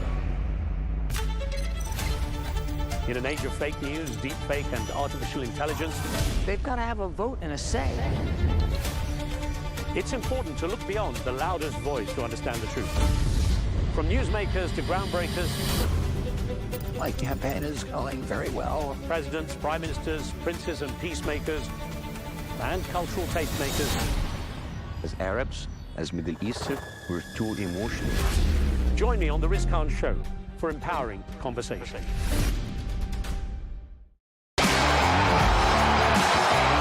Here we are in the dressing room with Arabiya News. What have we been up to, guys? Hold on, I've got to say something before we get started. Oh, mate. Southampton. Yeah. Have you seen? You haven't seen it, I don't think. I think you might have seen it. So in the hospitality suite, you've got to predict the score. If you get it right, you win a signed shirt. Yeah. I think it's a player of your choice. Okay. So Armstrong was a choice. So you got a Saints fan in hospitality, gets the correct score of 5-0 loss. What? So the player... Wait, what's he doing? The players had to go up in hospitality and present the shirt. No way. They've lost 5-0. Yeah, that is... And you've got to go and present the shirt. That is short straw, that is. That is short straw. His face is a picture. Oh, mate, I need to see it. Do you remember them? I didn't know they still done them lounges. Do you remember them? You used to go in the lounge. I remember at West Ham used to get the TV, but not the new school TVs, right? If you got man of the match, you got the, remember the box TV? I remember. The old school ones. Everyone in Camden had one of these TVs, mate. Just coming out of Upton Park. Is that what you want? Yeah. You want a TV? TV, mate. But that must have been the time. That must have been the times when flat screens were coming back. No, there was back into the fold, didn't it? There was no flat screens. Can you imagine being that player though and having to go up and present after 5-0 loss? Yeah, it's poor from the club. Someone's got to go. Someone's got to protect him. Yeah. Like, come on, guys. Come on, guys. I felt sorry for him. First and foremost, what are you doing in this lounge and you're saying that we're going to lose 5-0? That's like no faith. You've got to be more positive, son. She was right, though. She was right. She won, didn't she? Yeah, she won it. She won, innit? And she met the guy. Yeah. I don't know if she wanted to meet him after a 5-0 drumming. He wants to meet. Oh, it's bad. He wants to meet a bad loser like that. Come on, let's move on. Let's get started. So listen. Yeah.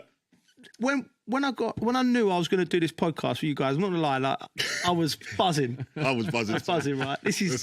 Listen, we're friends like off the pitch and away from football anyway. And football don't like lead our friendship. You know what I mean, so we've met each other through football, which is quite. It's quite rare to keep going after. I've got loads of mates that I thought I'd be friends with after football, but really and truly, I can't really call them. I didn't want to say it like that. Like, Yes, mate. This is very. Like, I've always liked you. Listen, I love you. Look, we've built a. Look how hurt he is. I've always liked. No, I've always. I get what you mean. I get what you mean. Obviously, but what did you think you was being mates with Messi or something? Well, I thought I had a bit more about myself. You know what I mean? But you lot will do. But look, we've obviously enjoyed each other's companies off the pitch as well, and away from football, and we've got to know each other a little bit more.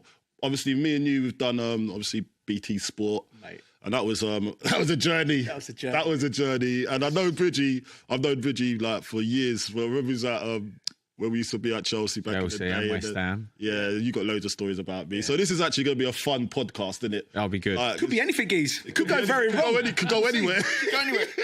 But we'll like during this podcast, I really want us to like really show who we are as people and how we are as friends as well. And I think this is a blessing for us and everybody that wants to watch. Yeah. Do you know what, right? It is true. Like, this is why podcasting is the future, isn't it? Because the great thing about when we worked at BT together was, like, where it was like the Europa League, the Conference League. Yeah, Conference League. We felt we had a bit of license to be like, and it just sort of worked. Do you know what I mean? Do you remember the semi-final? I don't know if you know this. Semi-final West Ham, they just scored 1-0 to go through to the first final, and the opposition fans broke onto the pitch and there was a big riot. Right, and then we cut to break. This is at then my man went out there with the fans trying to onto the pitch. It was already on the pitch, like, but we thought that they were like the families and that. I just see the Buffalo just walking over there like that in a Alkmaar, yeah. Buffalo. Well, I am the Buff. You need to know who you're dealing with here. These ultras come running on all masked up. They see Carlton in a three-piece suit. They just swerved him like that. Swerved him, said, we'll leave him alone. It was like the sea parting for me, man. It was a great game. Plus, it was crazy, wasn't it? Like, and then we saw the fans fighting in the crowd. I think Big Marlon was up in there. Yeah. Anton Ferdinand and Ginge was up there as well, having a good go with the fans, having a little. It was just mental, wasn't it? It was mental, man. But we've had some good times on the away trips as well. So this is good to be here. Maybe for the after hours show. There's going to have to be. Let's get on to this week's football, shall we? Yeah, hold on. Oh, God, what have we been up to this week? What have you been up to? Oh, mate, where have you been? You look like you got a bit of sun. Have you had a bit of sun? Yeah. No, it's just the moisturiser. What skincare products are you using nowadays? I ain't been up too much. Went to a tank museum. That's about it, mate. You went to a tank museum? Yeah, my kid's into like World War stuff, isn't he? Is it? He knows everything. Is that what you sent me when he was running around the... he's running around. No, he got a new army suit and everything, so he runs around the garden hiding. He's got one of them, is it ghillie suits where they put it on, they look like a bush? Yeah. Walking around the garden, all of a sudden you see a bush moving along. But he's into it all, and he just loves it. You know, you walk around, he goes, "Oh, that's a Challenger 2," or "This is a tank." When we captured this tank, it had damage to the back of it. And that's wicked. Yeah, he knows all sorts. So Does he play Call of Duty? Yeah, he does, to be fair. Yeah. Although he isn't 18 yet, so probably don't. But yeah, no, he's an old soul. So like, I like into it from Poppy Day, and he went round with all the veterans and that, selling poppies and Waitrose and things like that. So, I've got loads of time for that, you know. There's not a lot of kids that are into that sort of stuff unless it's on the computer. You know what I mean? And you go through. There's like a trench walk through thing. You go, and there's all people obviously taking their time walking through it. Then you got him doing roly polies, hiding, pretending to throw bombs and stuff. I don't think it's the right climate to be doing that at the moment. It was quite funny. No, it's good. But you just got back for some Barts, didn't you? This guy, man, this guy. It's Look at the little bronze designer beard. Do you know what? I had to check myself. I was walking along the beach, and I was think you're on holiday. I look the part. And then I just caught a little, like it was a little mirror. Yeah. And I was just like, nah, geez, you're well past your prime, ain't you? Do you know what I mean? Silver beard. Nah, I'm not having that. I'm liking it, man. Yeah, there's nothing wrong with a bit of silver. Yeah. Hey, I've started to get a little... No, you ain't. I have. You dye yours, definitely. I don't. Not yet. I lost my hair up here. So I got this pigmentation tattoo thing. I was like, and then my missus says, when I got home, I done it. I didn't tell my missus. And she goes, "What have you done?" Really? So I didn't tell her. I said, I just went and done it because I've done it for myself. I said, I'm doing this for myself, baby. Yeah, you don't need... All right, mate. It looks all right. It looks all right on TV. I'm not sure about close up. I'll tell you what I did do. Go on. I'll tell you what I did too. I did scuba diving. You ever done that? Oh my gosh, mate! They're not ready for Joe Cole in them seas. They're not ready. Do you know what I was thinking? I was there. My daughter wanted to do it, so I was scuba diving. Mate, do you know what freaked me the fuck out? What? Seeing a lobster live. A lobster? Live and exclusive No on the bottom of the sharks? ocean. No sharks. I see, I've seen sharks and stuff. Yeah, but the lobster just looked... It just looked wild, like, do you know what I mean? Wild? You know, like, you've got to do sign language. Have you done scuba diving before? It looks like an alien. I've never done it before. It looks like an alien. It does look like Done snorkeling? I've done snorkeling, but I've never seen a lobster. No. I've seen a little shark snorkeling, but it was different because you're at the bottom of the ocean. It's live. I can't eat lobster. Lobster was one of my favourite things to eat. Now I can't eat it. Why? I don't know. I just I couldn't eat it for the rest of the grabbed holiday. it. That's The instructor went like that. Go on. Yeah. Did he? Look, what I don't even know, man. Like, I heard you've been surfing as well, mate. This guy's been surfing. Surfing, yeah. What the hell? Surfing, mate. Listen, that's why I said I had you down for skiing because I know you go skiing, both of you. I'm going to join next time. Well, I can't wait. Surfing. I can't wait to see you. I don't want to see the buff in the seas, mate. Do you know what? I don't want to see the buff in the seas. Hey, listen, there would be no waves. They'll just turn the other way. If a shark would think twice, mate. I'm telling you. Oh, It would mate, think twice. sharks ain't coming next to me. That's too much. That's too much meat there. Like, yeah, like I need to try this stuff, man. Like, you gotta listen. We're taking you skiing, 100%. Yeah, I need to ski. I think that's what I need to start off with. I'm going to go in the seas. If we go in February, you come. Yeah. I've got there's a place in Hemel Hempstead. Yeah. I've got the instructor. You do a couple of lessons there. You'll be fine. Yeah. Yeah. You reckon my knees will hold out? They ain't as bad as mine, are they? His knees, but mate. Oh, you got bad. You're mine are bad. Yeah, but yeah, okay. You'll be fine, mate. But you still on Can't it, use though. that as an excuse. Yeah, I can't use that kind of. Yeah, I'm coming. Just follow Joe. Just come. Yeah. What do you go? What type of slope do you go on? The intermediate slope. Yeah, nothing crazy. Yeah, mellow. Mellow. That's what it's called. Nah, but I call it mellow. This geezer's like flying. Oh, he's like, yeah, but you know, he's like mate. You look like into exports, I'm didn't not you? that good. You've got some airtime. There's some footage of my head. 1 centimetre jump. He's gone to me, just do a jump. And I'm like, this is day 3. And I'm like, oh, all right then. You were buzzing with it. And there was like, I thought I was like Eddie the Eagle, right? When I saw the footage, he just went like that. No wonder he's pissing himself. I'm like, what?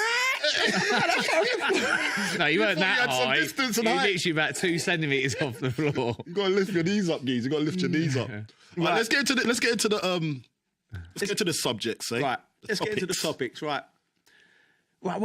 Manchester United, Liverpool. Oh, mate, I watched the game the other night. Look, for me, like Liverpool, they're like formidable team, isn't they? Like, unbelievable. But there's always that tension between Man United. I don't get it because you've played for Liverpool. I've played it. How was it in that? Have you played in that game? Yeah, that fixture. This game apparently Yeah. is the most watched game in the world. Obviously, Manchester United and Liverpool, global teams. So it's a funny derby because, you know, they're two different cities, aren't they? You've played in Manchester. And there's history behind it, isn't there? do you know what? Yeah, it's a leveller. Like I was talking about earlier, and I was saying, back in the day when Man United were winning games, winning titles, everything was rosy for them. Even when Liverpool were lower than them, the game always seemed to be like level. Do you know what I mean? And I think back in the day when refs, they used to let these derbies go. You always knew in the first 10 minutes, if the ref let go a few tackles, it was a leveller, and then the crowd get involved. It was. Listen, all big games are big games. That don't happen no more. The levelers, No. is it? Like, because like when those type of games, like when it's that big, and there's a lot of riding on it, pride, passion, fans with their with the banter and that. That's the main thing. The banter between families and all that sort of stuff. But when there's the game that big, you're expecting it to be a dull game sometimes. Yeah. But that wasn't a dull game. What is a Because you cut each other out. Yeah, because that's what they're doing. They're trying to end to end. cancel each other. But this game was quite open, I would say, as in there were goals in it. And They played a lot better. Man United played a lot better. I thought so. They talk about it being a turn. I thought they were going to get battered. Yeah. Even Roy Keane said it. He thought it was going to be leveled out. But it was a great game to watch. It always blows my mind though, because you say it's such a big game. Have the players upped their game because it's Liverpool? But that type of conversation blows my mind. I'm like, it doesn't matter who you're playing against. You still have to have the same work rate. Yeah, that's what you still want to defend well. Bridgie, that's what you're getting. That's what you're getting with these. Yeah. That blows my mind how that can happen. Yeah, look, and I'm like, I talk about I understand it. I understand it. Shall I tell you why? Because listen, West Ham, we always used to turn up for the big boys. So Chelsea, Arsenal, Spurs. Man United, Spurs, those type of games. Man City will always turn up. We'll never actually turn up for Man City. We've got pumped too many times actually. But like those are, we always turn up. There's something about that game where you're thinking, right, it's on Sky, it's on the cameras. Yeah. If I score a goal here, I'm gonna be the boy. Like, there's an extra 5-10%. Does that come down to the manager though? Because you think to yourself, the manager has to have you prepared like that every week. Shouldn't just be for like a big game. That's why Amarim came on after the game on the interview. He said he's angry because everyone was thinking he'd be buzzing, but it was only 2-2. Yeah. But everyone thought, oh well, you didn't get beat, did you? And you done well. You actually played them off the park for sections of the game. And he was angry. He came on. He was on the TV after the game. Yeah, he was angry. He was like, "I'm not happy because this is the level that they're supposed to be playing at week in, week out." And I get it because wouldn't you be like, they can't just turn up for these type of games and then think it's okay to lose against Southampton? Well, they ain't lost against us, but I'm just giving an example. He was a bit like that though, Ten Hag, wasn't he? He was very demanding. I don't know if I think Manchester United needs a bit more of a softer touch now. I do. I think Amarim coming in and he's like, he can internally be disappointed that they haven't won the game, but I think the players there, like Bridgie said, I think they're still they're still fragile. Some of them players, you know what I mean? I think they've had a manager, Ten Hag, that's been like demanding, and they didn't respond. Look at Rashford. I think Anthony. I think they put faith in the wrong players. Do you think so? They throw a lot of money, and I always say this as well. And people always probably talk and say, "I can't. You don't know what you're talking about." But I believe in it. These players, these current players, are living off the accolades and getting paid the wages that the older generation that actually set the bar. Yeah. Do you know what I mean? So if I was an old Man United legend, and then I see these boys getting loads of dough and not putting the same amount of effort that I used to put in, I'm saying that you're playing off our accolades. We're the ones that won all these trophies. We're the ones that won the Champions League. And you're getting paid because of that. Do you know what I mean? And you're not putting it in. That's why I would get upset. And I'll see sometimes why Roy Keane gets upset, because it's actually coming off the back of his accolades. Yeah. You know what I mean? Football's always changing. Teams are always going to change. You know what I mean? Man City are at the top now. Like that could change. It can all change, you know? Yeah. Like, I think older players need to realise it's just, it is changed. Man United aren't the same as what they were. They've got totally different players, different managers. So I know to play for Man United is a massive club. So when they talk about relegation, I can't see it happening. One, because of the quality players they've got, and because of how big the club is. I love seeing it. I love seeing Roy and Gary Neville annoyed. I love it. I want Man United to get relegated. Who doesn't? Here's a quick question. It's always changing, football. Right, Leicester winning the league or Manchester United getting relegated? Relegated all day long. What would be a bigger story? Man United relegation. Yeah, it'd be massive. It'd be huge. They won't happen though. It won't happen. You know what? I'm not even going to lie to you, Man United getting relegated, it might actually do them some good. Yeah. So, wow. So I tell you why I say that. Because they win a game. Because they'll just dominate that. They'll get their confidence back. Yeah. I know probably financially it won't be sound for them, but they probably could afford 1 year down. Yeah. It'll galvanise the fans again to winning week out, and then they know where they're going afterwards. They're going back up. Yeah. Bad season, get relegated, come back up, knowing, okay, I appreciate this. We ain't gonna mess this up again. Yeah. It's just a reset button. It's nothing bad. I don't think there's anything wrong. That's a big old reset button. But imagine they don't come back up. They would be messed up. I bet you there's not one relegation clause in any of them Manchester United players. None of them players will be thinking that. It'd be interesting to see what they do in the next few games, because obviously, as it gives the players a bit of confidence. Because you both know football can be a confidence thing for everyone. Yeah. But they need to do simple things right as well. Talking about confidence on that Man United, the Man United game in Liverpool, the Maguire miss. Mate, can I just stop this podcast for a moment now? The way that he synced from topic 1 to topic 2, that is like elite level broadcasting. Mate, I didn't even see it coming. I didn't even know that was the next topic, to be honest. You've got to merge, man. You've got to merge. That's the new Trevor McDonald. Do you know what? Hey, Trev's a ledge, bro. Like, I love Trev. I'm there with him. I feel sorry for Maguire a lot of the time. I feel like he gets a lot of stick. Yeah. And sometimes I think about how them players, I just think it's really hard. I'm like, what he must go through mentally. You know, the abuse he had from England fans, everything. That's tough, mate. So I'll take my hat off to him for him to put in some of the performances he has, and not always been great. Yeah. But I think he's a good player, and I think he is. To come I'd have loved him at West Ham. Mentally strong to come through that. That miss, I think, is harsh. And they talk about the offside just before it would have been offside anyway, but it wasn't a great ball to him. It's bobbled up. Those bobbly ones that aren't always hard to put in the back of that. You've got to concentrate on keeping it down. I just think sometimes... And he's not a bit striker, harsh. Bridgie. Do you know what I mean? Bridgie, you're putting it over the bar, aren't you? No, well, it's on my right foot, so yeah. I'll put it over the bar. But I would have been more pissed off with Xerxes, because the way I'm looking up, I'm saying, okay, why is Harry Maguire there? Mate, fair play. Why is Harry Maguire there? Ain't it what's supposed to be one of the midfielders that's supposed to be on the end of that? I know this probably come from a corner and he's probably not seen it. Second phase and everything, but he shouldn't be the one running in the box. Someone should be in front of him running in the box to go and get that. He's actually got good instincts of where the ball's going to drop, isn't he? Like for a centre half. A bit, yeah. And as a striker, I'd put in the net. Like, I'd get over it because I've done that repetitive times. I'm not sure if I would actually. No, he's looking at me over there. So, are you sure, Coley? Is that Spielberg over there? Look.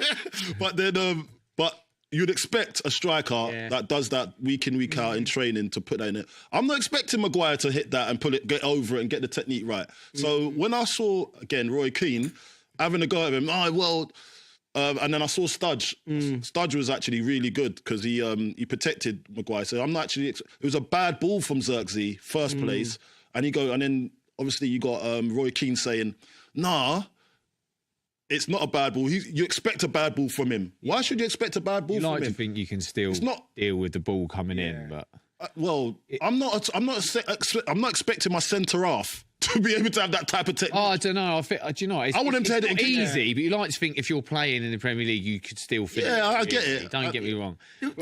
You've watched a lot more football than I have. Yeah. So when they talk about Harry Maguire, has he actually been that bad? No. I don't think he's sort of become this scapegoat. Scapegoat, yeah. And I agree with you, Bridgie. I think I look at what he's. If Harry Maguire's career finishes now, tomorrow, people look at him and go, look, he's been outstanding for England. The thing with Harry Maguire is a very, very good player. He's just not Rio or JT. But he's gone for that money. That's why people look at it and compare them. And I remember sitting with David Sullivan actually when Harry Maguire was at Hull. I think he was at Hull before Leicester. And watching him, he looked so he was coming out with the ball, driving forward, and I was like, decent player. And I was in the director's box, and I said, you should sign him. Yeah. And he was like, I'm not sure. I'm not telling you. And then he went to Leicester. Yeah. And then he went from there. Yeah. And then he went to Manchester United, and then he was England. Like, should have signed him. Hey, we need to get Coley as director of football, mate. Listen, I'm not gonna lie. I'd sort it right out. Let me tell you about that. But Coley, I think, I think he's the most harshly treated player. I think he is. But if I was, if I know Harry a little, don't know him. I've interviewed him a few times and all that. If I was closer to him, I would be I would want him to go, you know what? Fuck all you lot. I think that's probably what he's done though. To carry on what he's been doing. I'm going to have thick skin.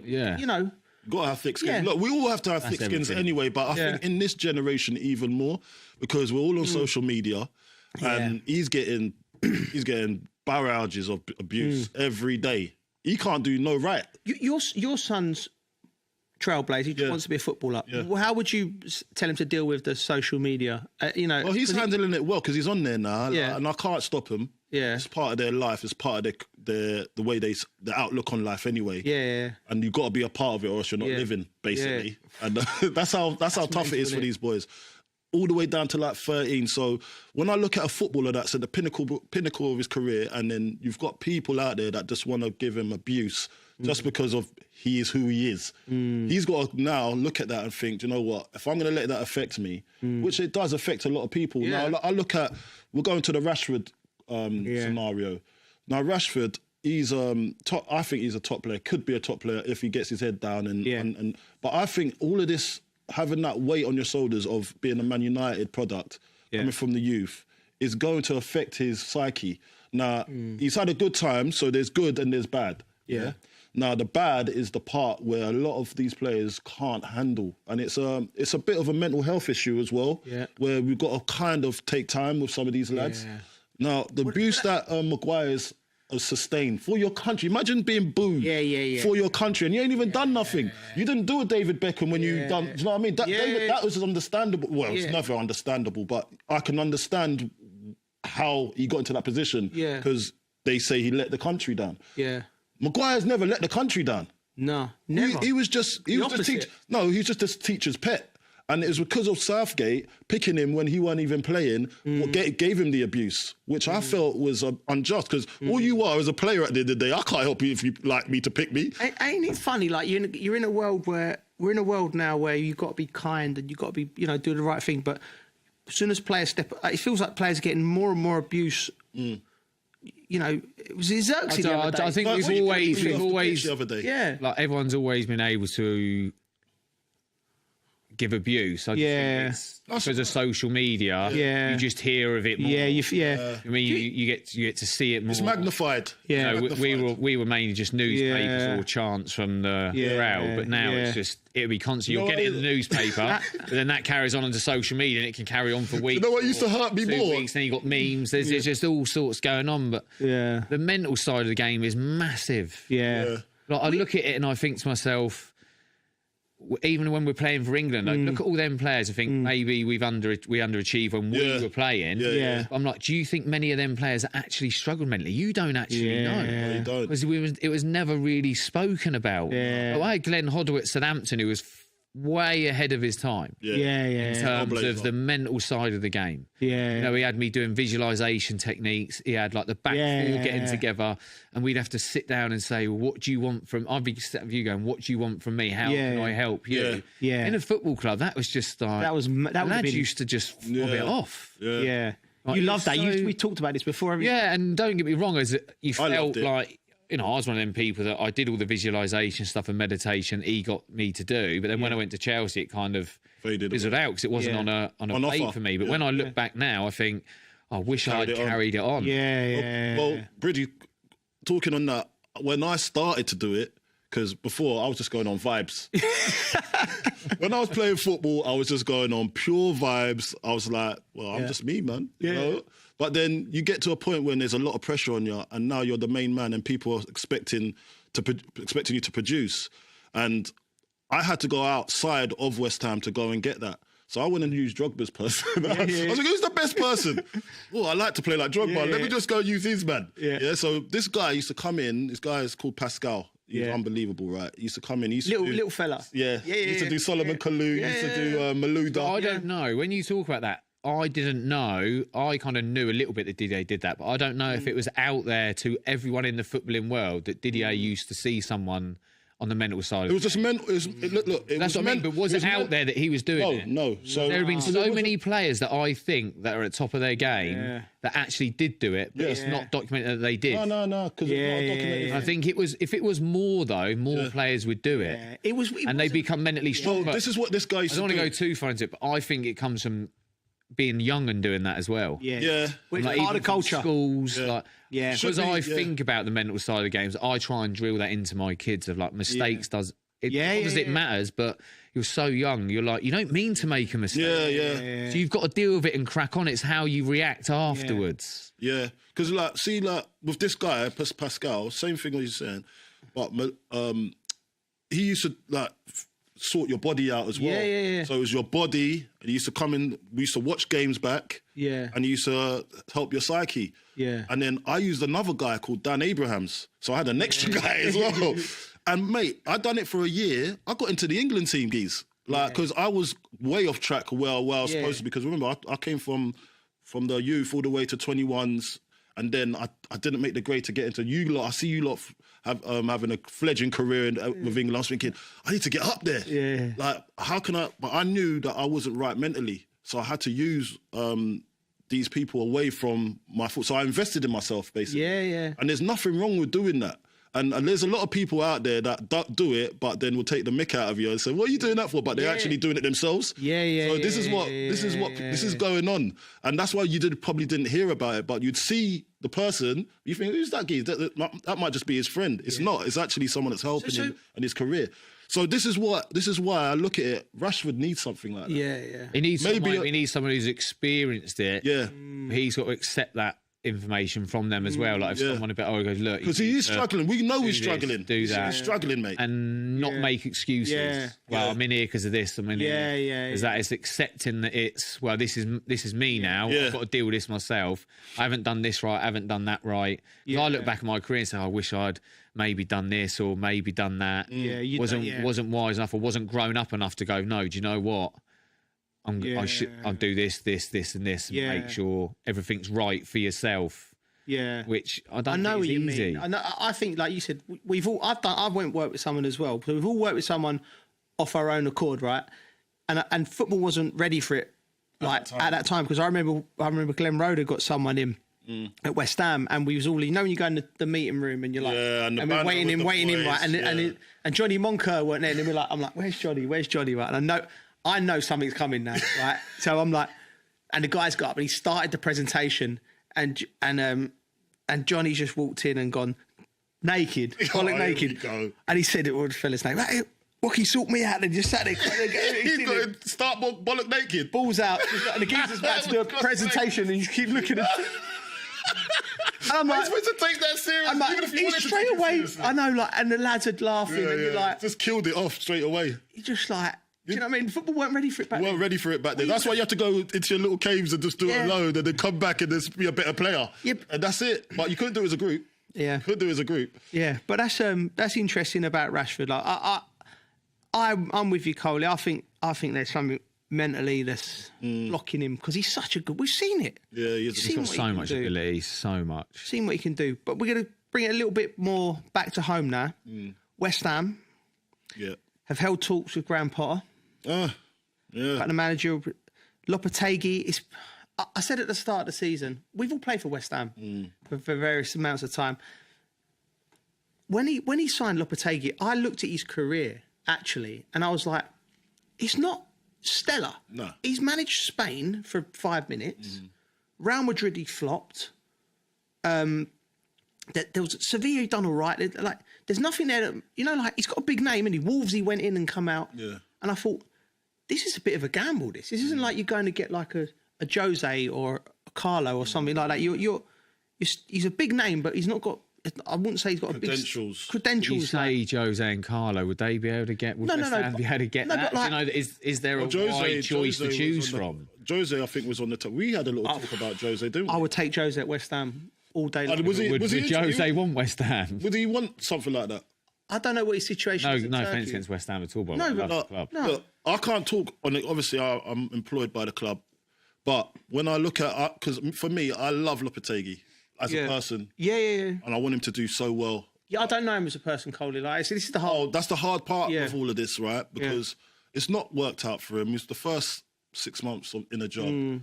You would love that the club would give him time, but I think for a club like West Ham, especially where we've come from with winning Europa Conference League, and then the expectations of what David Moyes have left the club in. He's done well, David Moyes. I know it got a little bit toxic at the end of the relationship between them. But then the next person coming in was always going to find it hard. And I think if you don't have the minerals to understand that it ain't, when it's not going right, the fans are going to get on your back.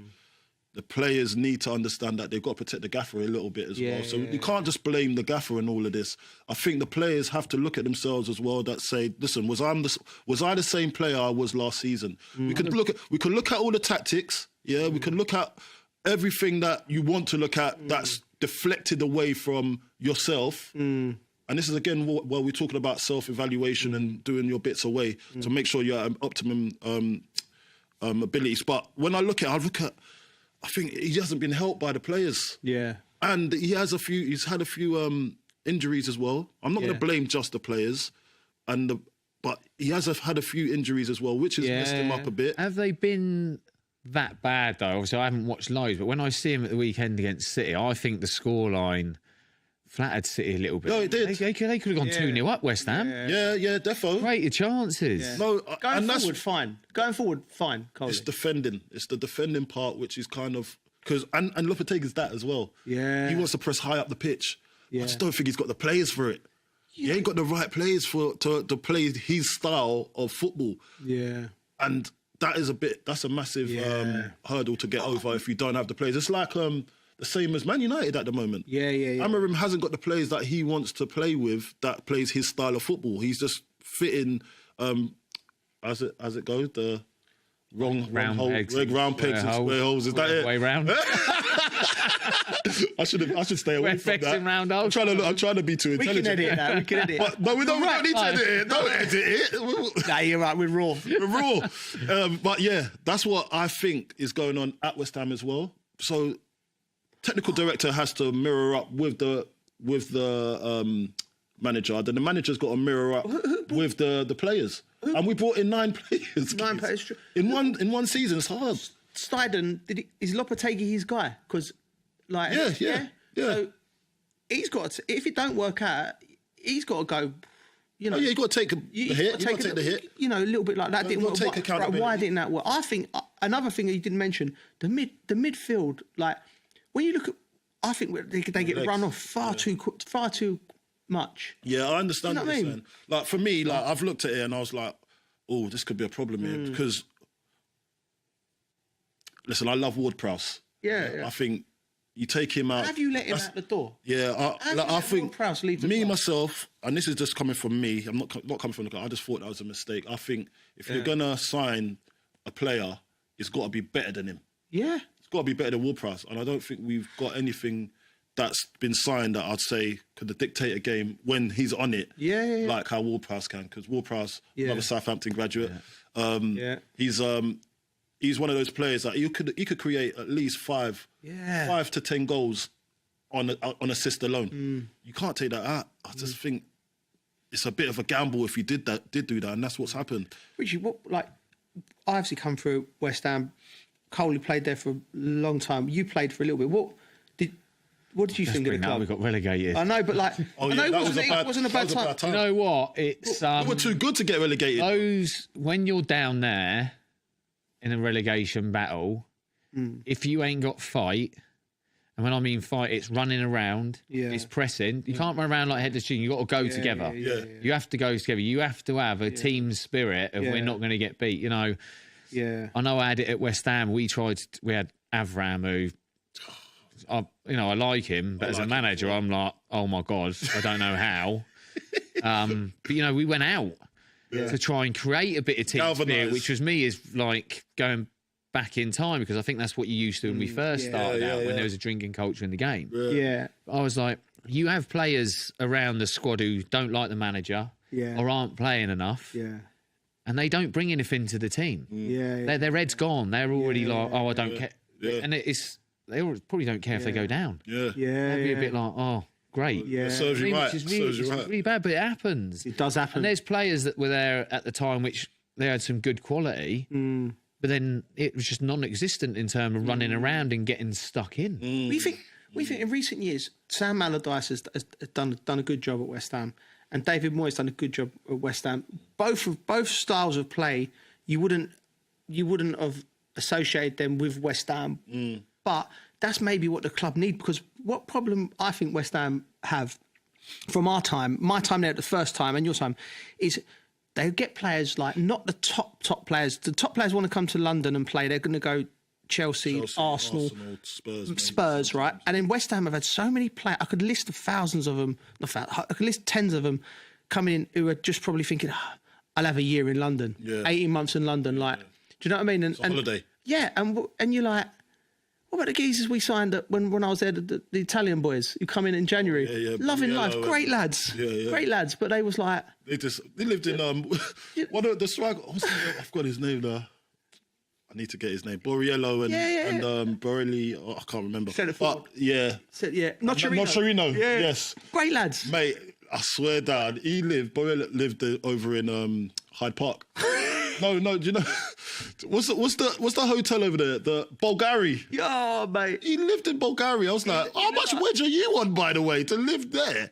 Like, mate. I know. And I was like, how's he got this? Yeah, but I feel bad about listing him, but they're the type of players like who come in for a year, 18 months.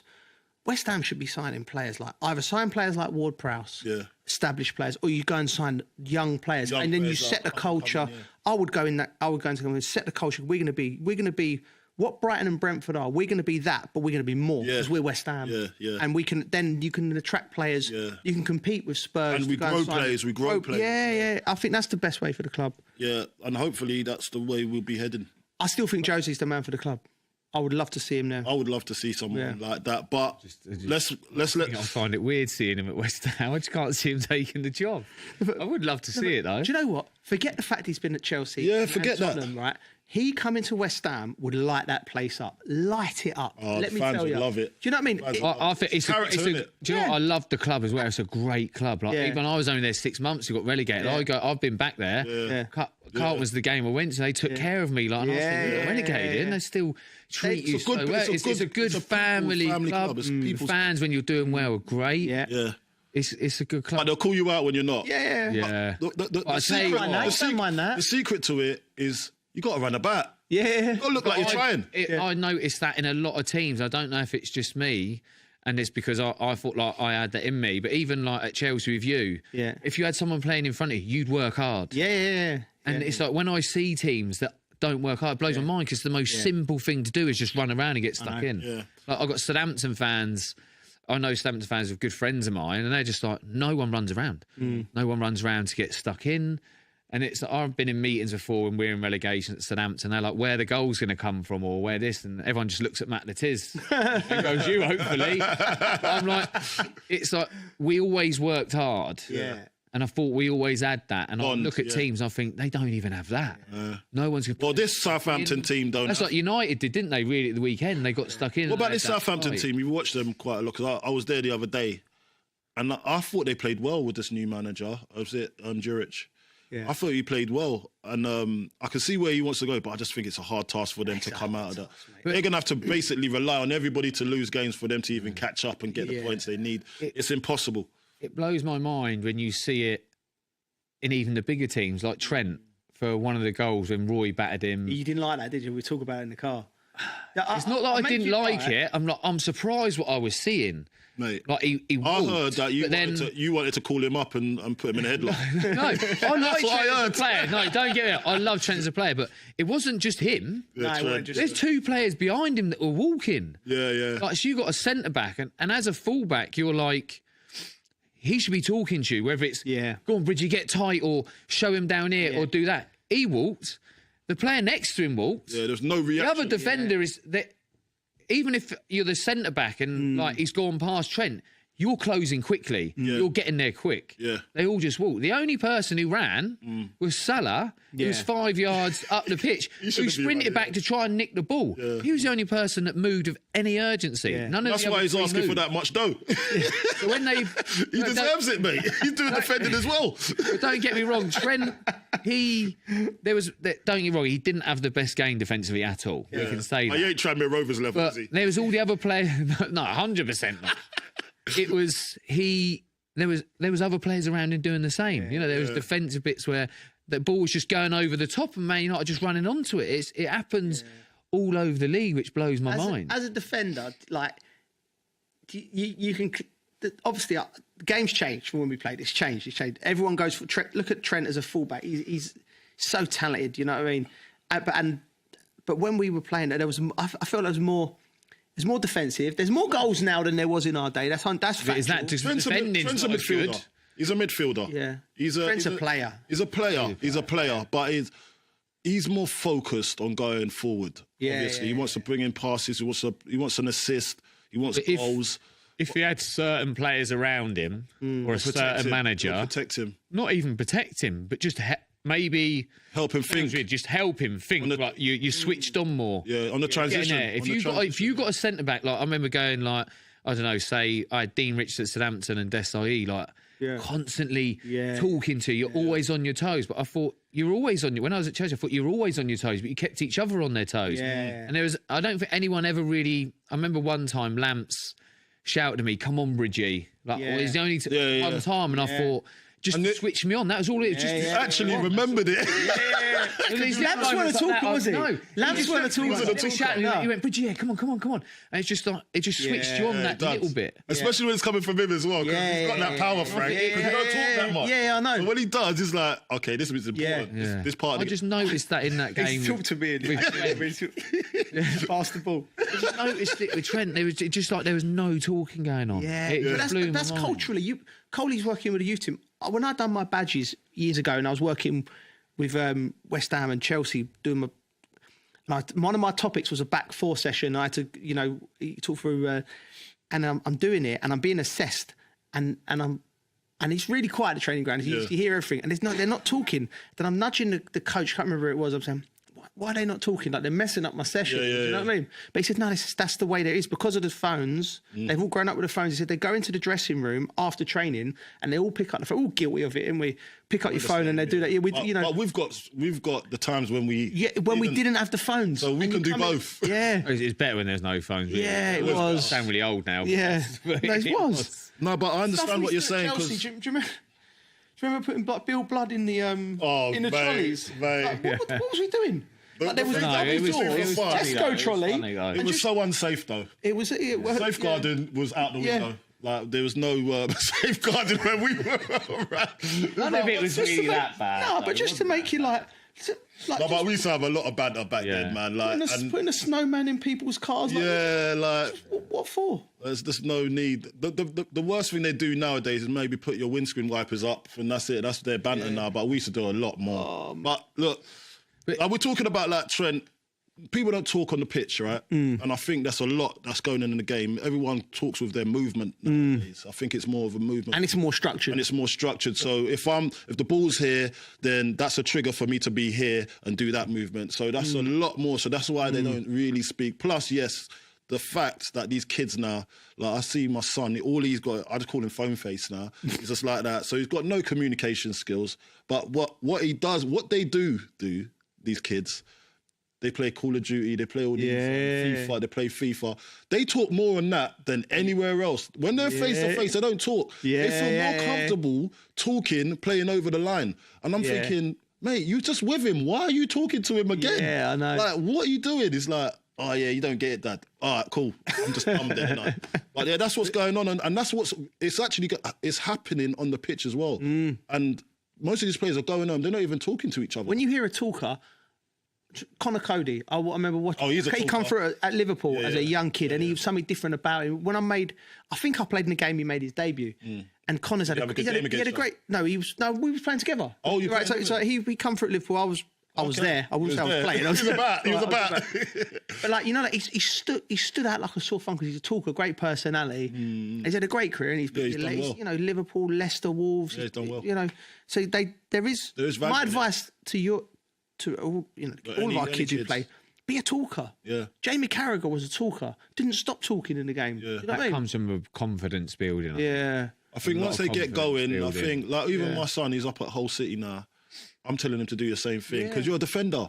You can see the game. Do you know what? You should talk more because the game's in front of you and you want to be protected. You say to be a talker. Everyone should be a talker. Yeah, I think it always should be. If you've got a mouth and you can make noise, use it. It's got to be power the tongue constantly during the game, though, isn't it? Like if you're playing in front of me, Jar, cut this off or do that. It's just it's part of defending. It's actually part of defending because I want you to protect me. So what if the ball's over there and I'm saying, "Yo, Bridgie, get across." And you do get across, then my work's done because I don't need to run. I don't want to run. Yeah. Do you know what? I remember a game you might have played. You probably played in it. West Ham, Southampton at Upton Park. We won 3-0. It was the end of the season, and it was like we were going to get sucked into a relegation battle, right? So Harry Redknapp went back into a 4-4-2, and he put me and Stuart Pearce was playing behind me, right? And Pearcey was like getting old at the time. And he was like, right. And he taught me through the game, right? And it was that 90 minutes there was such an education for me. Honestly, like. Because he just showed you where you're supposed to be. And he was getting the benefit because I could run all day. Yeah. You're 18, 19. And he was just using me like a computer game, bruv. He was like a control pad out. Education. I learned more in that 90 minutes than probably a year's worth of coaching. That's wicked. That's what it's about, man. Right, let's get on now. Right, let's talk about transfers. Yeah. Right. We're going to talk Evan Ferguson, Brighton centre forward. Yeah. I've watched young. You like him? I think he's a top player. Obviously, I'm a striker. Yeah. I see him. What does he do I saw him well, a couple of years. He holds the ball up well. His movement's unbelievable. Flicks around the corner, bringing others into play, and he's a finisher. Yeah. Fox. He can be a fox in the box as well. Yeah. Tall, strong. Yeah. Can head it. So for me, Ferguson is one of those players where he's got all the attributes to be a top centre forward. I don't know what's happened this season, but what I've seen, I know you can build on. He's got the attributes. Don't know what's happened this season. I don't know why he's not. But you got Welbeck probably in front of him. João Pedro's a good player. Sometimes he plays up front as well. I know he's been playing off the left sometimes. Yeah. But he's though they've got different options. Plus they've got a young manager as well. Yeah. The young manager, he probably knows what he wants for how his team plays. Yeah. Maybe it just doesn't suit his style. Yeah. And I look at it. I think anyone that wants to go and get him will have a. What's the likelihood of West Ham outbidding Arsenal? Well, that's the. It depends on what the boy wants. It's on what the boy wants. Is he going to play? He'll play at West Ham. Listen, if I'm his agent, I'm saying to him, go to West Ham. You're not getting into the Brighton team. Are you going to take a step up and play? You need games. You're a young kid. You need games. Come and play for West Ham. Hasn't worked for Fulkrug yet. No. Go there. Go younger. Yeah. He's got miles. He hasn't got no miles on him. So you look at everything. I think I would take it myself, but I'm not in control at West Ham, obviously. So, but I think he could be a great player for the club, and especially when you got like people like Arsenal sniffing around. You know, there's a player in there, and they know they can get the best out of him. So, kudos to him. Hopefully, he does make the right choice for his career, because I think he's a brilliant player in there somewhere. But let's talk about Welbeck over there. He's got a new lease of life. What's going on? Man like Welbs. What's Welbeck? Like, I'm thinking, do you know he's what? one of my favourite players, you know. Mate, he's such a lovely guy as well. Yeah, he's gone there and done well. He's done brilliant. I think everything suits him over there, because now he wasn't even the main man before. He's built himself up to get back into the shop window. And that's what I don't think people realise with transfers, though, is it's never easy just to go to a club. Yeah.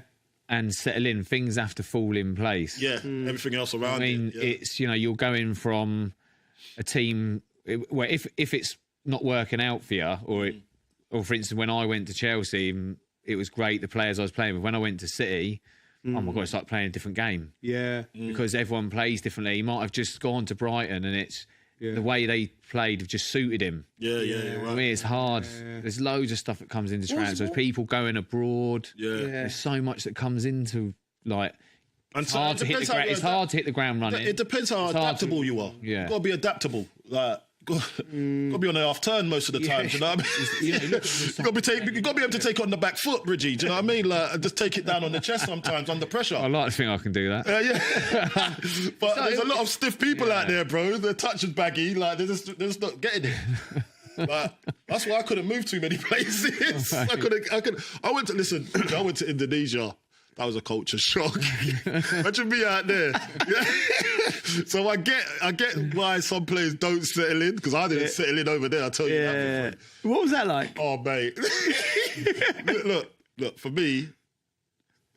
Get your disclaimers in first. No. The country is unbelievable. Yeah. Indonesia's. You ever been to Bali?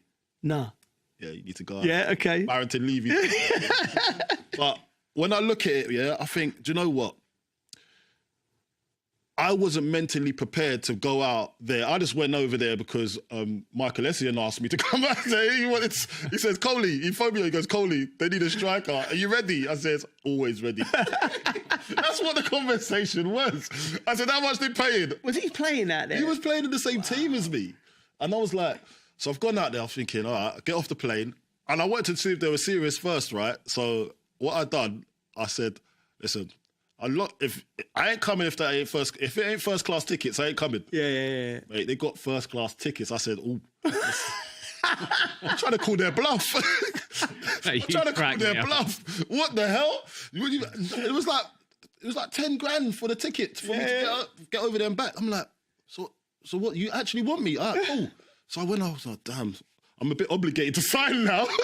So I've gone over there because they got me a first class ticket. You signed for the fact that you I was like, wow, yeah, because I was thinking, what was the in-flight meal? It must have been. Oh, mate, it was unbelievable, bro. I had my own room in the plane, bro. I had my own room on the plane. I was like there at the TV. I was just like, this is the life. So, the stage was set. How long did you last there? 6 months. Did they get you an economy flight back? Yeah. Mate, I had to get the bus back. They had to ship it back. I got shipped. I got put in a crater. A crate. But listen, man, like, I would advise anybody that ain't done anything outside the box to try it, man. Yeah. That's why I want to come skiing with you, like. Yeah. Because that's not my field. The Buffalo and Ice ain't good one, bro. 4 weeks you'll be on there on crutches like that. Richie took him down the black slope.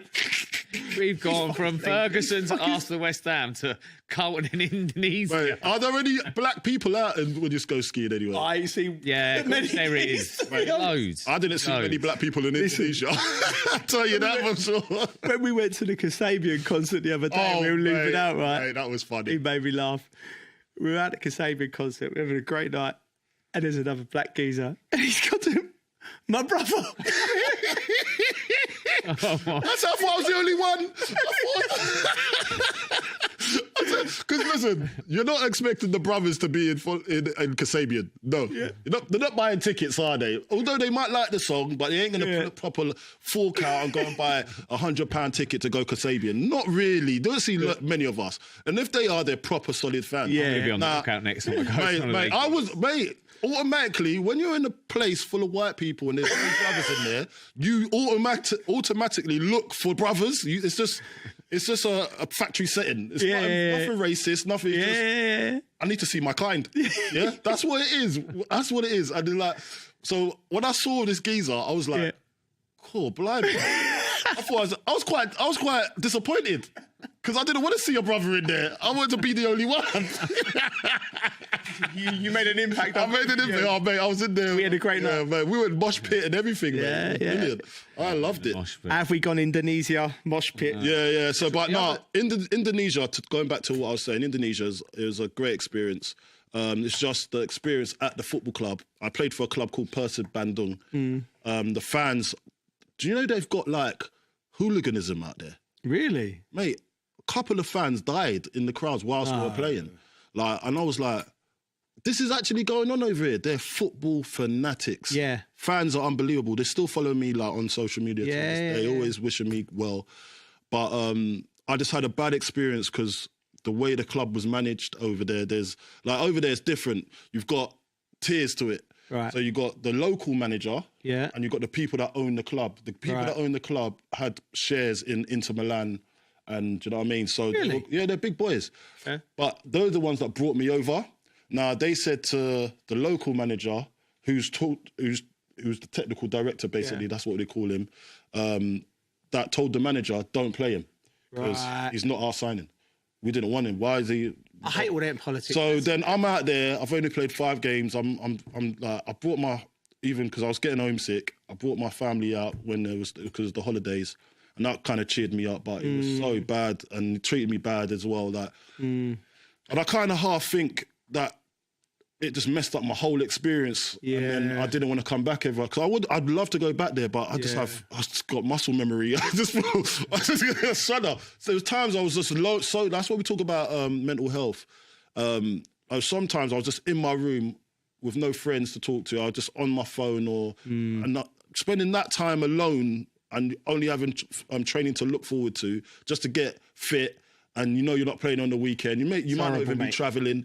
Like it's horrible. It's horrible. So I always have a little bit of a soft spot for players that do come to a new land and has to hit the floor running. And it's not easy. It ain't easy at all. Do you know, Go on, Bridgie. I was just to say, like the transfers of Trent and Salah at Liverpool. Yeah. Like it's strange, isn't it? Like two unbelievable players. How's it got to that? How's it got to their last year? I say you never really know the full story. There's a story you told me once about you and Roman having a chat. Yeah. And like, I was listening to the Jamie Carragher and Daniel Sturridge chat about Trent and Jamie saying how it should be handled and all this. Yeah. But we literally do not know. Yeah. Like, you don't know if Trent really wants to go. I don't know. No, you don't really know if he really feeling. wants to go. You don't know if he's had a chat with a manager. You don't know if he's had a chat with the owners. Like, you literally don't know, because it should really be quite simple. Like when you sat down, You had wanna a stay chat with Roman. Yeah. Like the way you said he spoke to you, like it was like you were staying and I didn't have no and choice. you were happy. He's quite persuasive, Roman. Yeah. But like with Trent, it's like, well, Roman wanted to send me to Russia. We don't. Imagine me in Russia. Right out there. Imagine me in Russia, mate. Would he? Buff in Russia. Nah, I'm not having that. Anyway, go on. Would he? Why do they not Want to get me out of London, bruv? Imagine me and you in Russia. What are we doing with ourselves? I had a good night in Russia. Have you? I've never been. It's like, what is going on there? Why is it just been sorted? Like, he wants to go, okay. Well, what's the decision? Rather than... Do you think, Bridgie, it's like, clearly, like, you've got three of the best players in the world, Salah, Trent and Van Dijk, in their positions, right? All on massive money. Yeah. Do you think it looks to me, I don't know, I want to know what you think, it's a club decision because of their wages. They're like, we can't keep all of these on this money because of financial fair play. And they're almost like the club, it's almost like a game, I think it's a game of poker where the club are going, we want you to say you want to leave first because if you're trying to build a football team and money's no object, you sign all three of them. It must be a balancing act. What do you think? Yeah, I get the only thing that springs to mind when you say that is the Ashley Cole scenario of Arsenal. Yeah. Where it was like, he told he was going to get this and never, and felt, probably from what I know, he felt a little bit like, I will sod you then, I'm going to go. You don't rate me highly enough. You don't consider me good enough to keep. You don't value me enough. And the difference in the Trent money might wasn't... think he's not valued. The difference, under Ashley Cole, the difference in the money wasn't massive. It was like 10 grand, I think. Yeah, so it's probably... Does he feel valued enough? The club aren't valuing him enough. Yeah. Then is it just a game of who's going to come out the bad egg here? And that's the thing. So is it going to be Trent, or is it going to be the club and the way they dealt with it? So with the Trent situation to Madrid, you've got, out of the three players, maybe they can only keep two because of the financial fair play. Maybe they're looking at that and thinking, well, we can only offer you this, and to keep, we want you, but we. So and coming from the youth, you know how it is coming from the youth. Yeah. They're expecting you to take what's given to you. Yeah. When you come from the youth, they don't actually acknowledge, okay, well, he's as big as Salah, he's as big as Van Dijk. Yeah. So he should be, because he should be put on the Gerrard level. What he's won. Then they only keep maybe one of them. I just think he's expendable. And then Trent goes, or maybe Trent stays and Salah goes, or they both go. Out of the three players, I think he's the most expendable that they'll say, let him go. Yeah. You know what I mean? So? I think he is. And I'm not saying Salah that in a bad way. I think Salah, they lose Salah, that's half their goals gone. Yeah. They lose Van Dijk, that's loads of goals going in. Yeah. Trent's the one. Look how early he came off the other day. Yeah. That's a fair point. I mean? That's a fair point. There's obviously links with Salah going to the Saudi League. You don't think that happens? Well, he's... That's why I think they need to get rid of Trent first and then agree, say, we'll pay you what you want. But, go on. See, with that, I think, when I look at it, I think Salah's in his... He's supposed to do what he's supposed to do. Yeah. He's supposed to ask for what is parity that he's worth to the club. Yeah. Because for them to go and get that kind of money to buy and replace him, that's going to cost an arm and a leg. Just pay the guy 20 million. Yeah. I don't think they can replace him. They can't replace him. In his position in the world, I still think he's the best. Coming in off that right. Is there anyone else? Coming off the right, no? No, there's no one coming Saka. off Saka, but Saka's not that level, can't get Saka. If he does go, it'd blow it.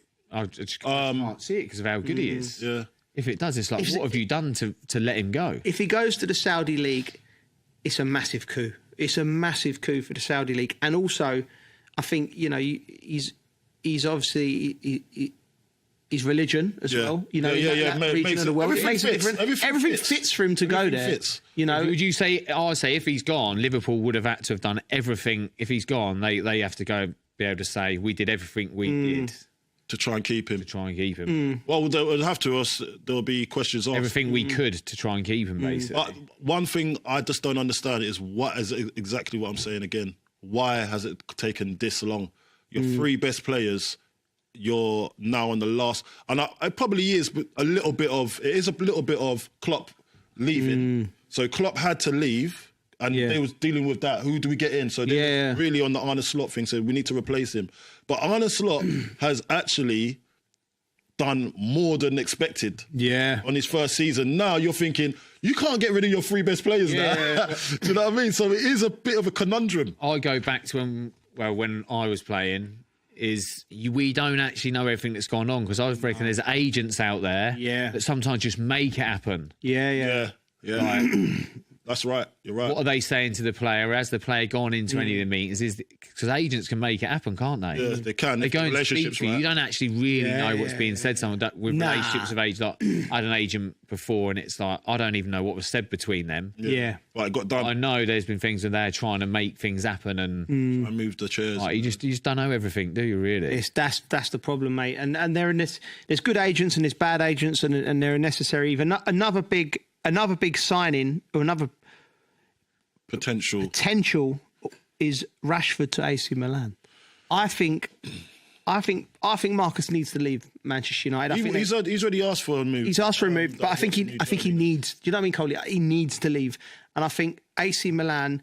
They play with Rafa Leao off the left. Well, I think Marcus Rashford is a more accomplished player if his head's on it. You know, and that would suggest to me that Leao's probably moving. The pace of that game as well. The pace of the game will suit him. Because you go look at it, McTominay, he set the world alight over there. At Napoli, and I'm thinking, hold on a minute. Wasn't that a play? Didn't David Moyes really want McTominay? Yeah, I would have loved him. I would have loved him there. Every player we've mentioned, I'd love to. But like McTominay is definitely one of those players where I thought I didn't see that coming, that he'd go set the world alight over there. He scored. He's always been a good player. I like it. I don't know. Listen, disclaimer: I don't know how he's doing now, but I know the first half of the season he's done really. He's been good, Coley. He's been very good. And now when you look at Rashford going over to that league as well. I think it might suit him. Bit of sun as well. Imagine waking up to sun every day. When you went to America. It just changes you as a person. Like, you're waking up, you're looking... Because remember, we're repetitive creatures. Like, we need everything done a certain way. But over here, all we've had sometimes, when it's gloomy and you're feeling gloomy, you're looking up into the sky, you don't see the sun, you go into training, you don't feel grateful. And that's why I need you in my life, Geese, especially in these winter months. I need to see your face. You need to see the teeth, bro. It brightens up your day.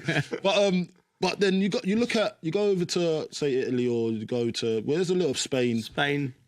Portugal. Bit of sun, different climate, different people, learning a different language. It just opens up the world to you a little bit, and it's a different challenge. A few teams that want him, though. Because he's got a lot of ability, but it wouldn't... I think you look at him from the outside and you think someone has to get... You know, I don't know all the ins and outs, but my first opinion would be someone needs to just get his head right. Whether that's a manager thing and I can deal with that. But I think the equality he's got, I think there should be a few teams looking for him. I think he's got a lot to give, man. He's got a lot to give still. What is he, 27? 27. He's a baby still. He's a baby, man. He should have his best years ahead of him. And that's what you're buying, and that's what you're getting. But the wages might be a factor because he's on big money. If he's listening to this, listen, he probably won't be. Do you know what I mean? Well, his people will be. Well, listen, I will say, you know, the people who've advised him to, you know, when he done that fantastic thing where, you know, the free school meals, I really admire, and I'll always admire him for that, and I always have his back for that because I think he changed the government's position. You know, he took a lot on there. He took a lot on because all of a sudden, that's a massive thing he done. He changed the government's position on free school meals for kids, and he done that off his own back. And I think at that point, I think his people around him should have really gone, listen, you've done your bit now. Let's just keep focusing on your football. Nothing else. You know what I mean? But I think Manchester United were throwing him forward. He was the poster boy. Poster boy, England as well. He was a story. Everyone's talking about him. And I think the people around him, if they're listening, his next move needs to be a move of calm and peace for him, wherever that is. Hold on a minute. That is the level. That's dinner. Wow. Dinner. Wow, man was in full flow, bro. Yeah. Beautiful. He was in full flow. I don't know if he's going to get them sort of lyrics back. Nah, I don't even know what I was talking about. What are you on about? I was going to say, he won't even remember what he was talking about. Nah. It's been a long... That's a red It's been a long few days scuba diving. I'm glad he sent himself out. We didn't have to tell him. There's another one we haven't talked about, and that is Son. Barcelona. Yeah. Rumour. Like, I don't know, but they're saying, can it change the league's landscape? I'll tell you what, it will change Spurs' landscape. Thanks for coming, Tel. Oh, thanks, Tel. I knew you was here for something, yeah. So that's not happening, so it's a no-go, innit? Yeah, unlucky Barca. Look at Spill. Yeah, but to be honest with you, Barcelona. Let's talk about Barca. Like, I don't watch the Premier League, let alone watch the Liga. No, I'm not saying about Barca anyway. As a cultural perspective, who wouldn't want to go and play for Barca? Yeah, man, that was my team, Guy. That was my dream. Listen, no disrespect to Spurs, yeah. If they, I get what you were saying, but did Son have any? Probably wouldn't. You wouldn't want to go Barca? I think the language. I can't speak English properly, let alone learn another language. I actually think if you go to another country, you have to learn the language. Invest in the language, yeah. And I was not learning Indonesian, was I? That's probably why you lasted 6 months. Do you know what I mean? I think you've got to go and learn the language. You might look at me and go, come on, it's Barcelona. I'm like, mate, I don't know. I think I'd struggle. It's hard enough going Southampton to Chelsea. Did you ever have a different language from there to there as well? Did you ever have any sniffs of going abroad? Valencia was a sniff. Yeah. And to be honest, it actually scared me a little bit. Did it? Not I wouldn't be scared. Do you know what I mean? Yeah. Like watching Walking Dead or anything. Like, whoa. I've been watching it recently. But it's just like, it ain't that easy to just go, I'm going to go. It sounds great. Yeah. But I think the language barrier, being able to speak it, like, always blew my mind. Like, Al Maka at Chelsea came over. Yeah. I think he speaks better English he did retiring than he did while he was playing. It was man on, Brigitte, time. It was like, it's... Right. I get it. Tevez came to West Ham, right, and Mascherano. We had to learn Spanish. I was like, hold on a minute, they come to our country. Let them learn what we're doing. I think that goes to show you how good them two were, though. I know. It shows you how good them two were, that they couldn't really speak. And they still they did what they did. Yeah. I think it's tough. Imagine if I hear a Spanish voice behind me, I don't know what's going on. Imagine, it's hard. That's what we had Del Horno. Remember Del Horno? Oh, mate. He had no clue. He had no, mate. I remember. Yeah, well, that's another show. Yeah, that's another. But he was wild. We took him to the Arctic Monkeys concert. Yeah, you lot took him to Arctic Monkeys. And Sean went with you. Right, yeah. He went as well. I was going to come, but I couldn't. Arctic Monkeys. I ain't doing that. Yeah. Now you know that. I would. Now you know. Now I would. Now you know. But like Del Horno. He never spoke a word of English, but you understood him. Yeah, he understood you. Yeah. Like you just go, good, gracias, and that was it. That was me done. He looked. I wonder what he's doing now. He looked like he was enjoying life. He was enjoying life, mate. He was enjoying life. I remember him walking. We went to a nightclub out in central London, and then I think he lived like somewhere in. Where did he live? He lived a little bit deeper, probably like Chiswick or something like that. Yeah. And I caught him, because I had the drive and I was like, I see this guy walking, through Earls Court. So I was like, is this guy actually going to walk home after a nightclub? I'm like, this guy's got he's powerful. So I got my cousin to stop the car. I go, you want a lift? He goes, no, Olly, walk, think it. I was like, he went to walk all the way home. I was like, all right, fair enough, do what you think. Weird guy, man, but he's a madman. He's a madman. He loved the drink, didn't he? He did. Anyway. Right. Everton, right. Listen, this is a different to Barcelona and AC Milan. Sean Dyche at Everton. Yeah. The owners apparently assessing Sean Dyche's future. I mean, That's out of order. I messaged a good mate. How dare they? Get this out. I'm going to say, I messaged a good mate of ours, right? He's a massive Everton fan. I mean, is it? He's a really good friend. We all know him. Yeah. You didn't know. He's a big Everton fan. I didn't know. I didn't know. I dropped him a little message to ask his input on Everton at the moment, and this is what I got. I might have to edit it down if it's We need to get the fans involved in the show. That's all I've been watching for the last, I don't know, 2 seasons maybe. Like, it's just been absolute dross, but we can't score. It's like we play our football in the first half of the pitch, like.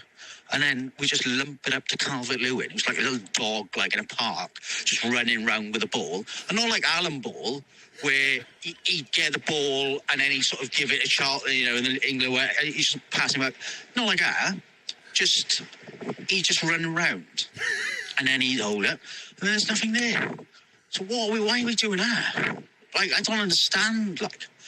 And then my little nephew, bless him, over Christmas, like, he's only 10, 11, right? And he's like, "Oh, Uncle Carl, is this what it's like being an Everton fan?" I go, "This is exactly what it's like to be an Everton fan, Rich. So you just get used to it because this is all we got, bud, to be honest." So yeah, absolute dross, no creativity, can't score. I mean, it's mental.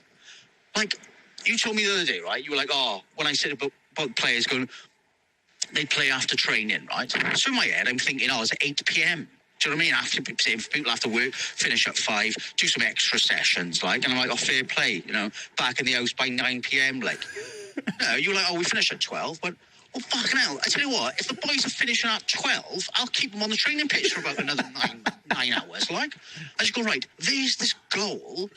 How are we going to get there? Like, how are we going to score there? Let's start with that. I'll even put it on a picture and go, right, what is this, boys? And then they'll all be in there going, "Oh, manager, it's a goal." Like, well, fucking score it. Do you know what I mean?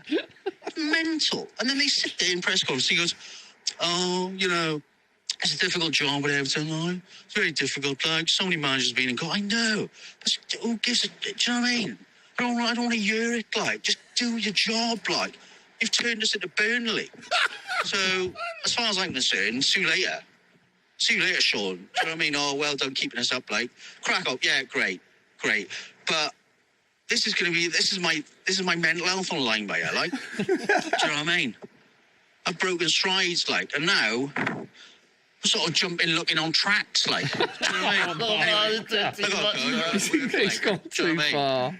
But, see you later. Speak later. Sorry about that. Right. So that's the average. That's the average Everton fan. That's the average a Saints fan as well, I think. Oh, do you know what I mean? That is like a football fan, isn't it? Like, do you know what I mean? Like, we come in talking as ex-players. It's good to get that. Yeah. He actually messaged me, right, yesterday. "Happy New Year, Joe. Blah, blah, blah. I'm about to go and play football." He sent me a picture of his casserole he'd made. He said, "I've had this 30 minutes to go. Am I going to be all right?" I went, "No. Have a banana or something." Have a bird, just chill out, man. When you go He full on actually replied to me straight away going, "All I can compare Everton to is a Sunday roast. And all I've got is some veg."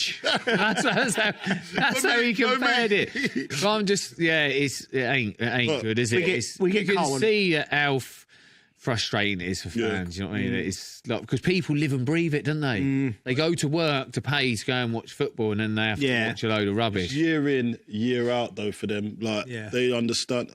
They've been bought now, haven't they? They've got new owners, they've got a new stadium. So the things are looking all right, but it's just the brand of football now is what they kind of try and probably fix up. It's just not easy to turn around. No. Look at Chelsea. Yeah. They're doing better. But over the last few years, like, chuck money at it and everything, it's not easy. It's nearly 10 years since they won the league. I think 10 years. Nearly 10 years. 2016, I believe. I think. Maybe I'm wrong, but... do you know what I think, though? I think with Everton's scenario, I just think that it's going to take time. It's not just a magic wand. Next season they're going to be flying the heights and qualifying for Europe.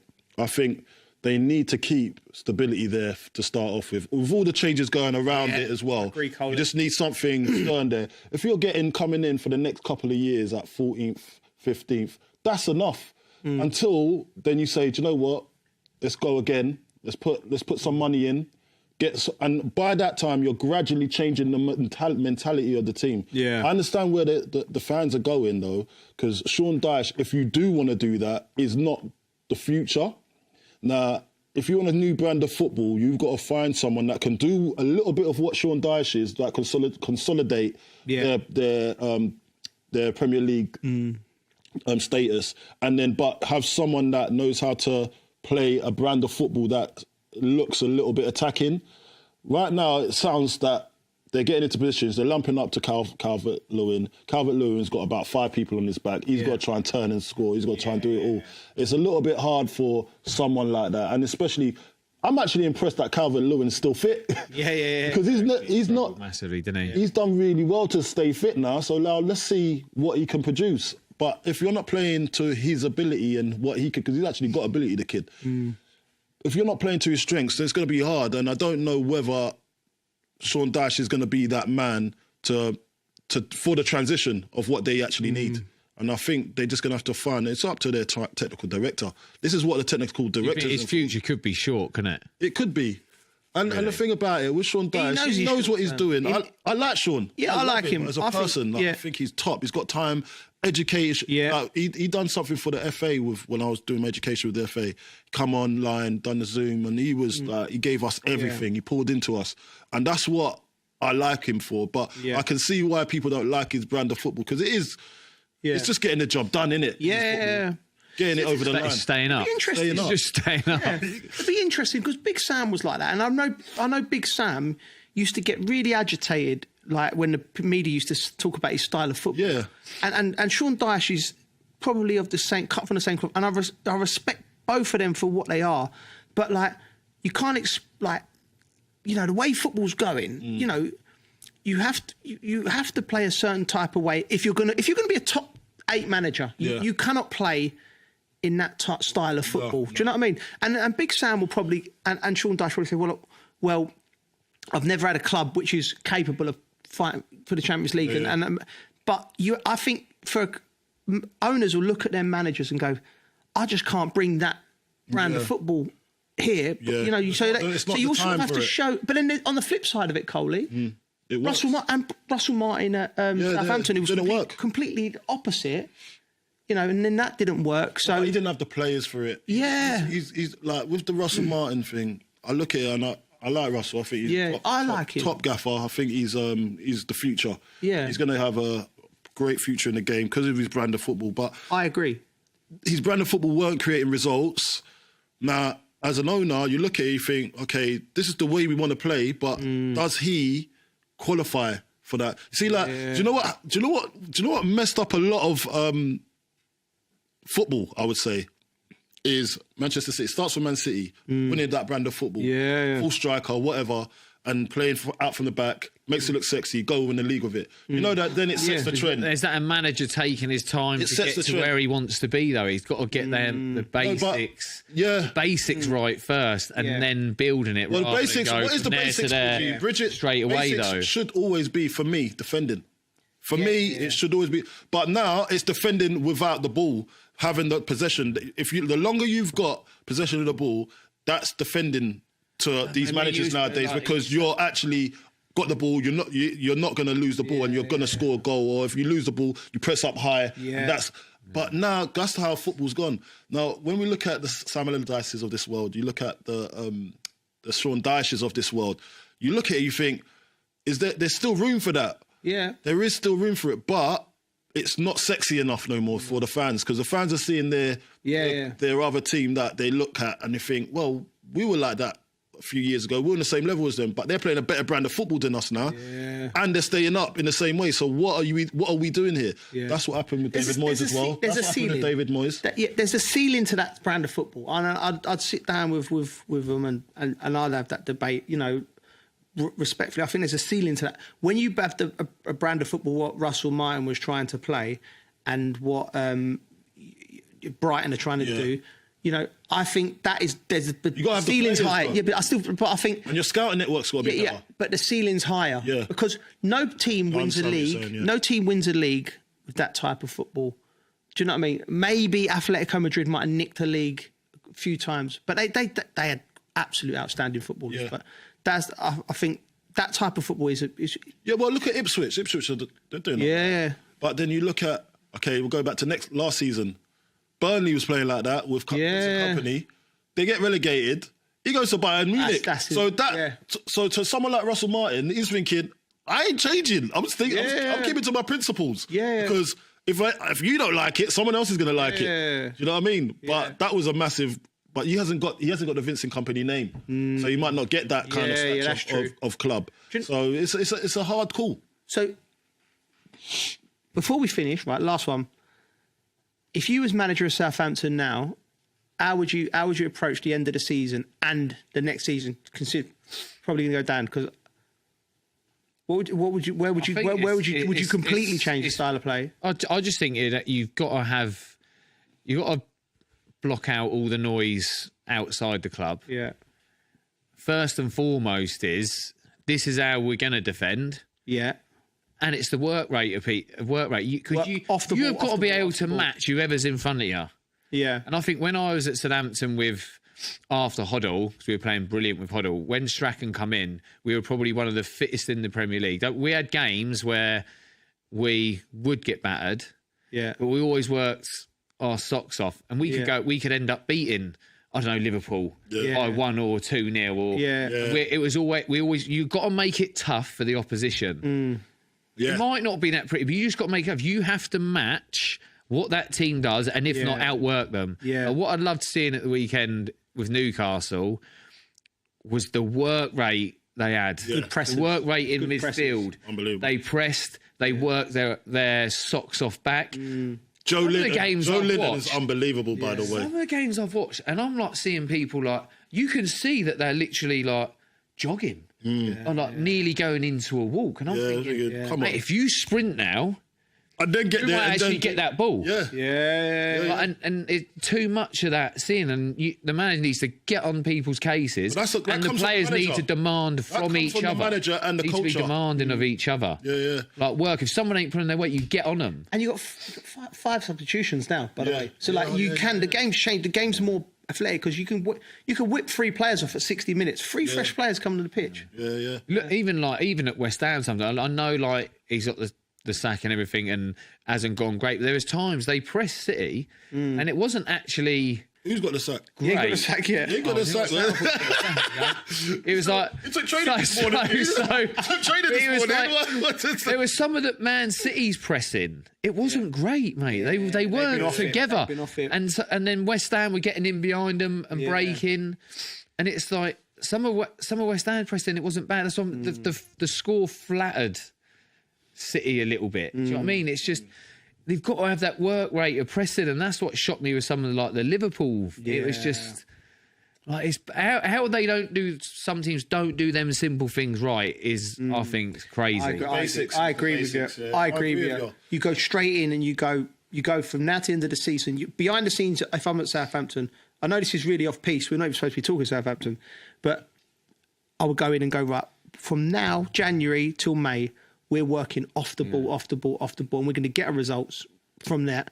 And in the background, you're sort of almost preparing for the championship, and and if you stay up, it's a bonus. I don't think that we weren't talking about, but Everton need a lot of teams need it. When I watch some of the games these days. Going off the back of what you said, I just don't think most of these teams, the ones that are struggling, they might not be fit enough. Because to run about, you've got to had a good pre-season. Forget about the results in pre-season. I never go off results in pre-season. I don't care. I want to make sure that the team that I'm going to put out is the fittest in the league. I think if you look at the stats for most of these teams that are getting pummeled every week, they're probably just not fit enough to play the style of football they need to be playing at this level.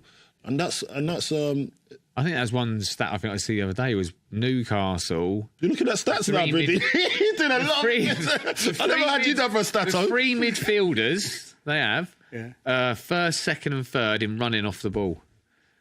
Who's that? And if you see the way they play, you looked at stats. Don't ask. I'm still getting over the stats. It's just something that popped up, and I see, and it was like because I watched part of the game. Might have even been match of the day I watched, and they were match of the day. Yeah, I did. Yeah, they were the top three in running off the ball, and and the game they play, the pressing they press, they made the other team make mistakes. So that just shows you how important it is. And that comes with fitness. And if you watch some of the kids, the way they sprinted back. Then I watched Liverpool, who were walking back, and then even you go and watch Southampton. I think everyone's so frustrated because you can see them walking or just jogging and not sprinting. Yeah. It's simple.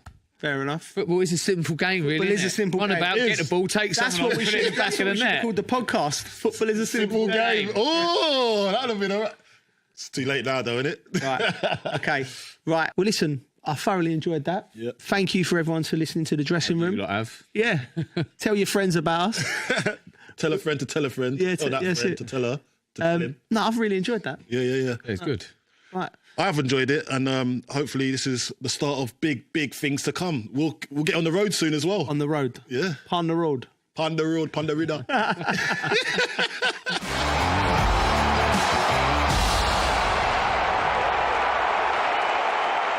At Arabiya News, we go beyond the headlines. From the latest breaking news to in-depth coverage of global events.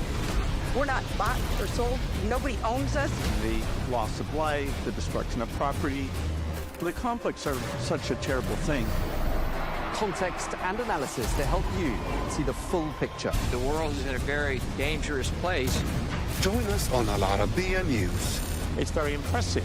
where knowledge meets perspective.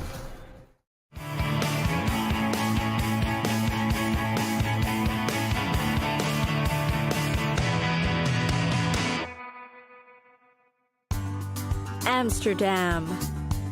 Trust us, there are many reasons to see Amsterdam other than the things the city is notoriously known for. A few walks into Amsterdam and you'll certainly fall in love with it. The Dutch city is unique and amazing, and there's definitely so much to do. First, you can just enjoy the weather, take in the magnificent views, and ride a bike around the city. You can easily rent one. There are so many bikes, hundreds and thousands on the streets. It's definitely a great way to see the city, enjoy the scenery, and mingle with the locals. You must also visit the Dam Square for a dose of the city's history. You can check out the Royal Palace, the Nieuwe Kerk, or New Church, and the National Monument. Aside from seeing the sights, you can also shop or try the local delicacies. One of Amsterdam's specialties are its waffles. These sweet treats are excessively popular. Their famous Stroop waffle is made from 2 thin layers of grilled waffles stuck together with syrup. You can eat it however you like, with more sweets or fruits, such as strawberries. You'll also love Amsterdam for its local beer. It's a must for those who love beer. After all, the city is considered home of Heineken International Headquarters. Not much of a beer drinker? No problem, as there are many cafes you'll surely stroll by. What's best about these cafes are their seats that face the streets, the perfect way to people watch. Aside from that, there's also the Fashion and Museum District. Notable museums are the Rich Museum, the Van Gogh Museum, and the Stedelijk. Definitely not to be missed. The city is also a place to shop high-end luxury brands. Amsterdam is also known for its great shopping malls housed in historic buildings such as an old post office. The buildings are of great design and are luxurious sights to see. Inside it are the top-tiered brands for both men and women, beauty finds, and more. Indeed, the city's got everything you'll need.